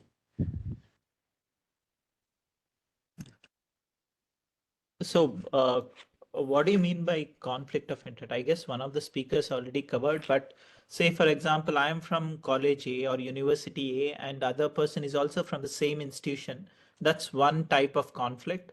And I can't really, because we may favor someone. So conflict of interest is something if you're favoring someone and you are reviewer as well as you try to accept. And another type of conflict of interest we regularly see in conferences is someone who is author as well as who is also conference organizers. Ideally speaking, general chairs, conference chair, TPC chairs, publication chairs, and all the members who are actively involved in the conference shouldn't publish in their own conference because they'll have veto power. That's a conflict of interest. So these are some of the conflict of interest. And in CMT, you have to just say, it will automatically recognize if their email ID through the whitelist, whatever they have generated. But yeah, that's how you do it in CMT. Oh, wow. So many questions. We should do more like a rapid fire, I guess. Sure. So what strategies do you recommend for fostering a culture of innovation within engineering teams? And how can organizations encourage creativity and risk tasking while balancing the need for practicality and results? Wow. This looks little complicated. Maybe first part of question we can take, and I guess Preeti ma'am is best to answer that. What strategies do you recommend for fostering a culture of innovation within engineering teams? Okay, a lot of things can be done. It's not one. So culture of innovation. So first of all, if you see the NEP also, a lot of things have been mentioned, but a student's innovation cell, apart from, IIC is on paper for ranking for stars, but then what we need to have is really the student's innovation cell, a patent cell in the campus, workshops. Like every Saturday I have some workshops in my each campuses. It could be a patent, how to file a patent, how to do the similarity check by any of the software, like maybe it is Turnitin, iAuthenticate, how we go with how to write good papers for faculties, for students, innovation workshops, so a lot of things. And then above all is policy to motivate. We need to understand there has to be an ecosystem. So a lot of things if we do for undergraduate students, for postgraduate students, for your doctoral students, and then for your teachers. For everyone, there is a different need. And if we consider all that and then encourage them to participate, the students, if I'm talking about, so encourage them to participate in hackathons for getting innovative quotient and to check how do they, but don't send them, send them with preparation and have a mentoring team for hackathon. For teachers, can there be a co-author from premier institutes in India or the top 500 THE ranking, to start with? That yes, can be a co-author, or the first author or the second author could be from that. So have some ranking incentives, motivational, such practices within your R&D policy. So I'm sure all these things and many more would add the innovative quotient that will improve for your campuses wherever you are. Thank you.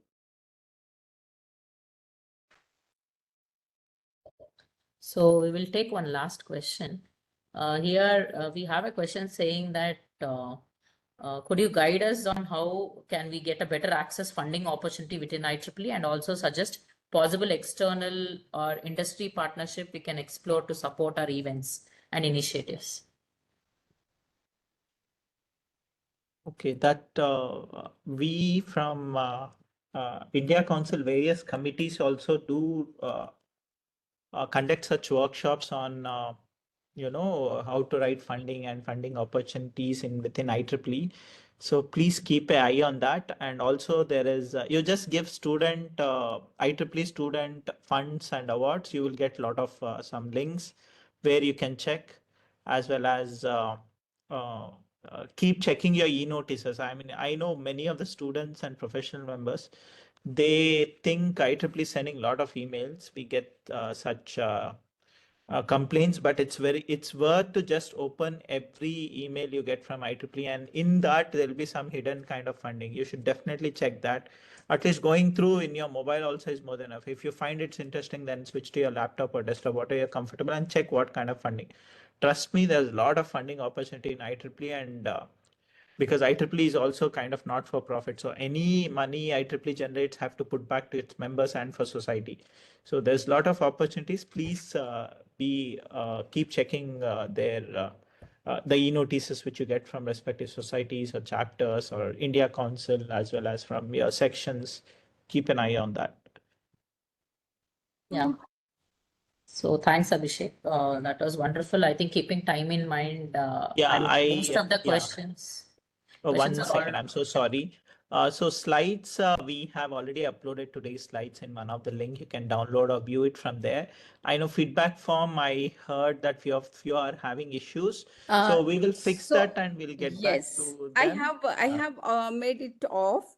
And once we'll fix the technical issue, we'll share it with each one of them. And we have details through WebEx, who is there on and Who have photographs attended, as well, yeah. right? Yes. Yes, Yeah. ma'am, yeah. I'll add one point to Abhishek Yes, ma'am, yeah.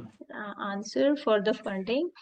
Please write to the respective society. If it is society TCS, then write to them. There are n number of funding opportunities within the society, not directly from the president, but within the subcommittees available in the society. And based on that, they provide the funding to the TCS conferences, FCS conferences, and as well as if the conference is section TCS, then also you can write to the society showing that if you support this conference, how their membership can grow, and networking will be built between the inter societies and the intersections. So this will, and even the open boards are already been there. IEEE foundations, IEEE future networks, data ports, students, Collaboratech, women in engineering, future networks. These are the open ethics committee. So these are the few open IEEE networks or IEEE committees where you can get the funding for any technical conferences. They don't work for any specific conference, but they support to all IEEE conferences. Yeah, thank you. Thank you. Thank you so much, Dr. Mosmi, once again. And thank you, everyone. Thank you, Dr. Ashwini. At 11th hour, you have supported us with your presence and moderating all the questions, taking up these questions as well. It was great workshop wherein everyone have participated. If we compile these questions, and Dr. Abhishek, if we can compile these questions, we we'll can do that upload one. it on the India Council or any of these websites, would be helpful for many of them. So true, so true. Yeah. Yes. So, Dr. Ashwini, this is a small memento for you, for your contribution, for taking up ownership. Thank you so much. It's been said that if an expert is a man who will tell you simple things in a confused way, in such a fashion as to make you think about the confusion is in, your own fault. So William Castle, and this is true probably, I'm sure so many speakers, everybody talking about so many things, and still we feel that, oh, some points are being left, and let's have, this is to be contributed, and how we can communicate with each one of them to share our knowledge, and that's there. So that is such a easy and the complex phenomena to organize and to host the conference, IEEE conference. And many of people I see, they have diverted from IEEE conference. Oh, it's a long process, but for us, we started our journey with that, and probably will end our journey with that only. And thank you, Dr. Sophia, for helping me out, for coming out with the all presentations, feedback, for everything, and within no time. With this, thank you, Professor Prerna, for allowing us to host this and to organize this workshop. Abhishek, all leadership, everything, the idea, concept, bringing everyone together. Hats off to you for how you find out time and do these wonderful jobs. So with this, Thank you, ma'am. thank you, audience. Large number of people have registered. So many messages, and it's a success. At 9:39 p.m. we have 200 plus participants online. Thank you once again, everyone. Thank you all. So good.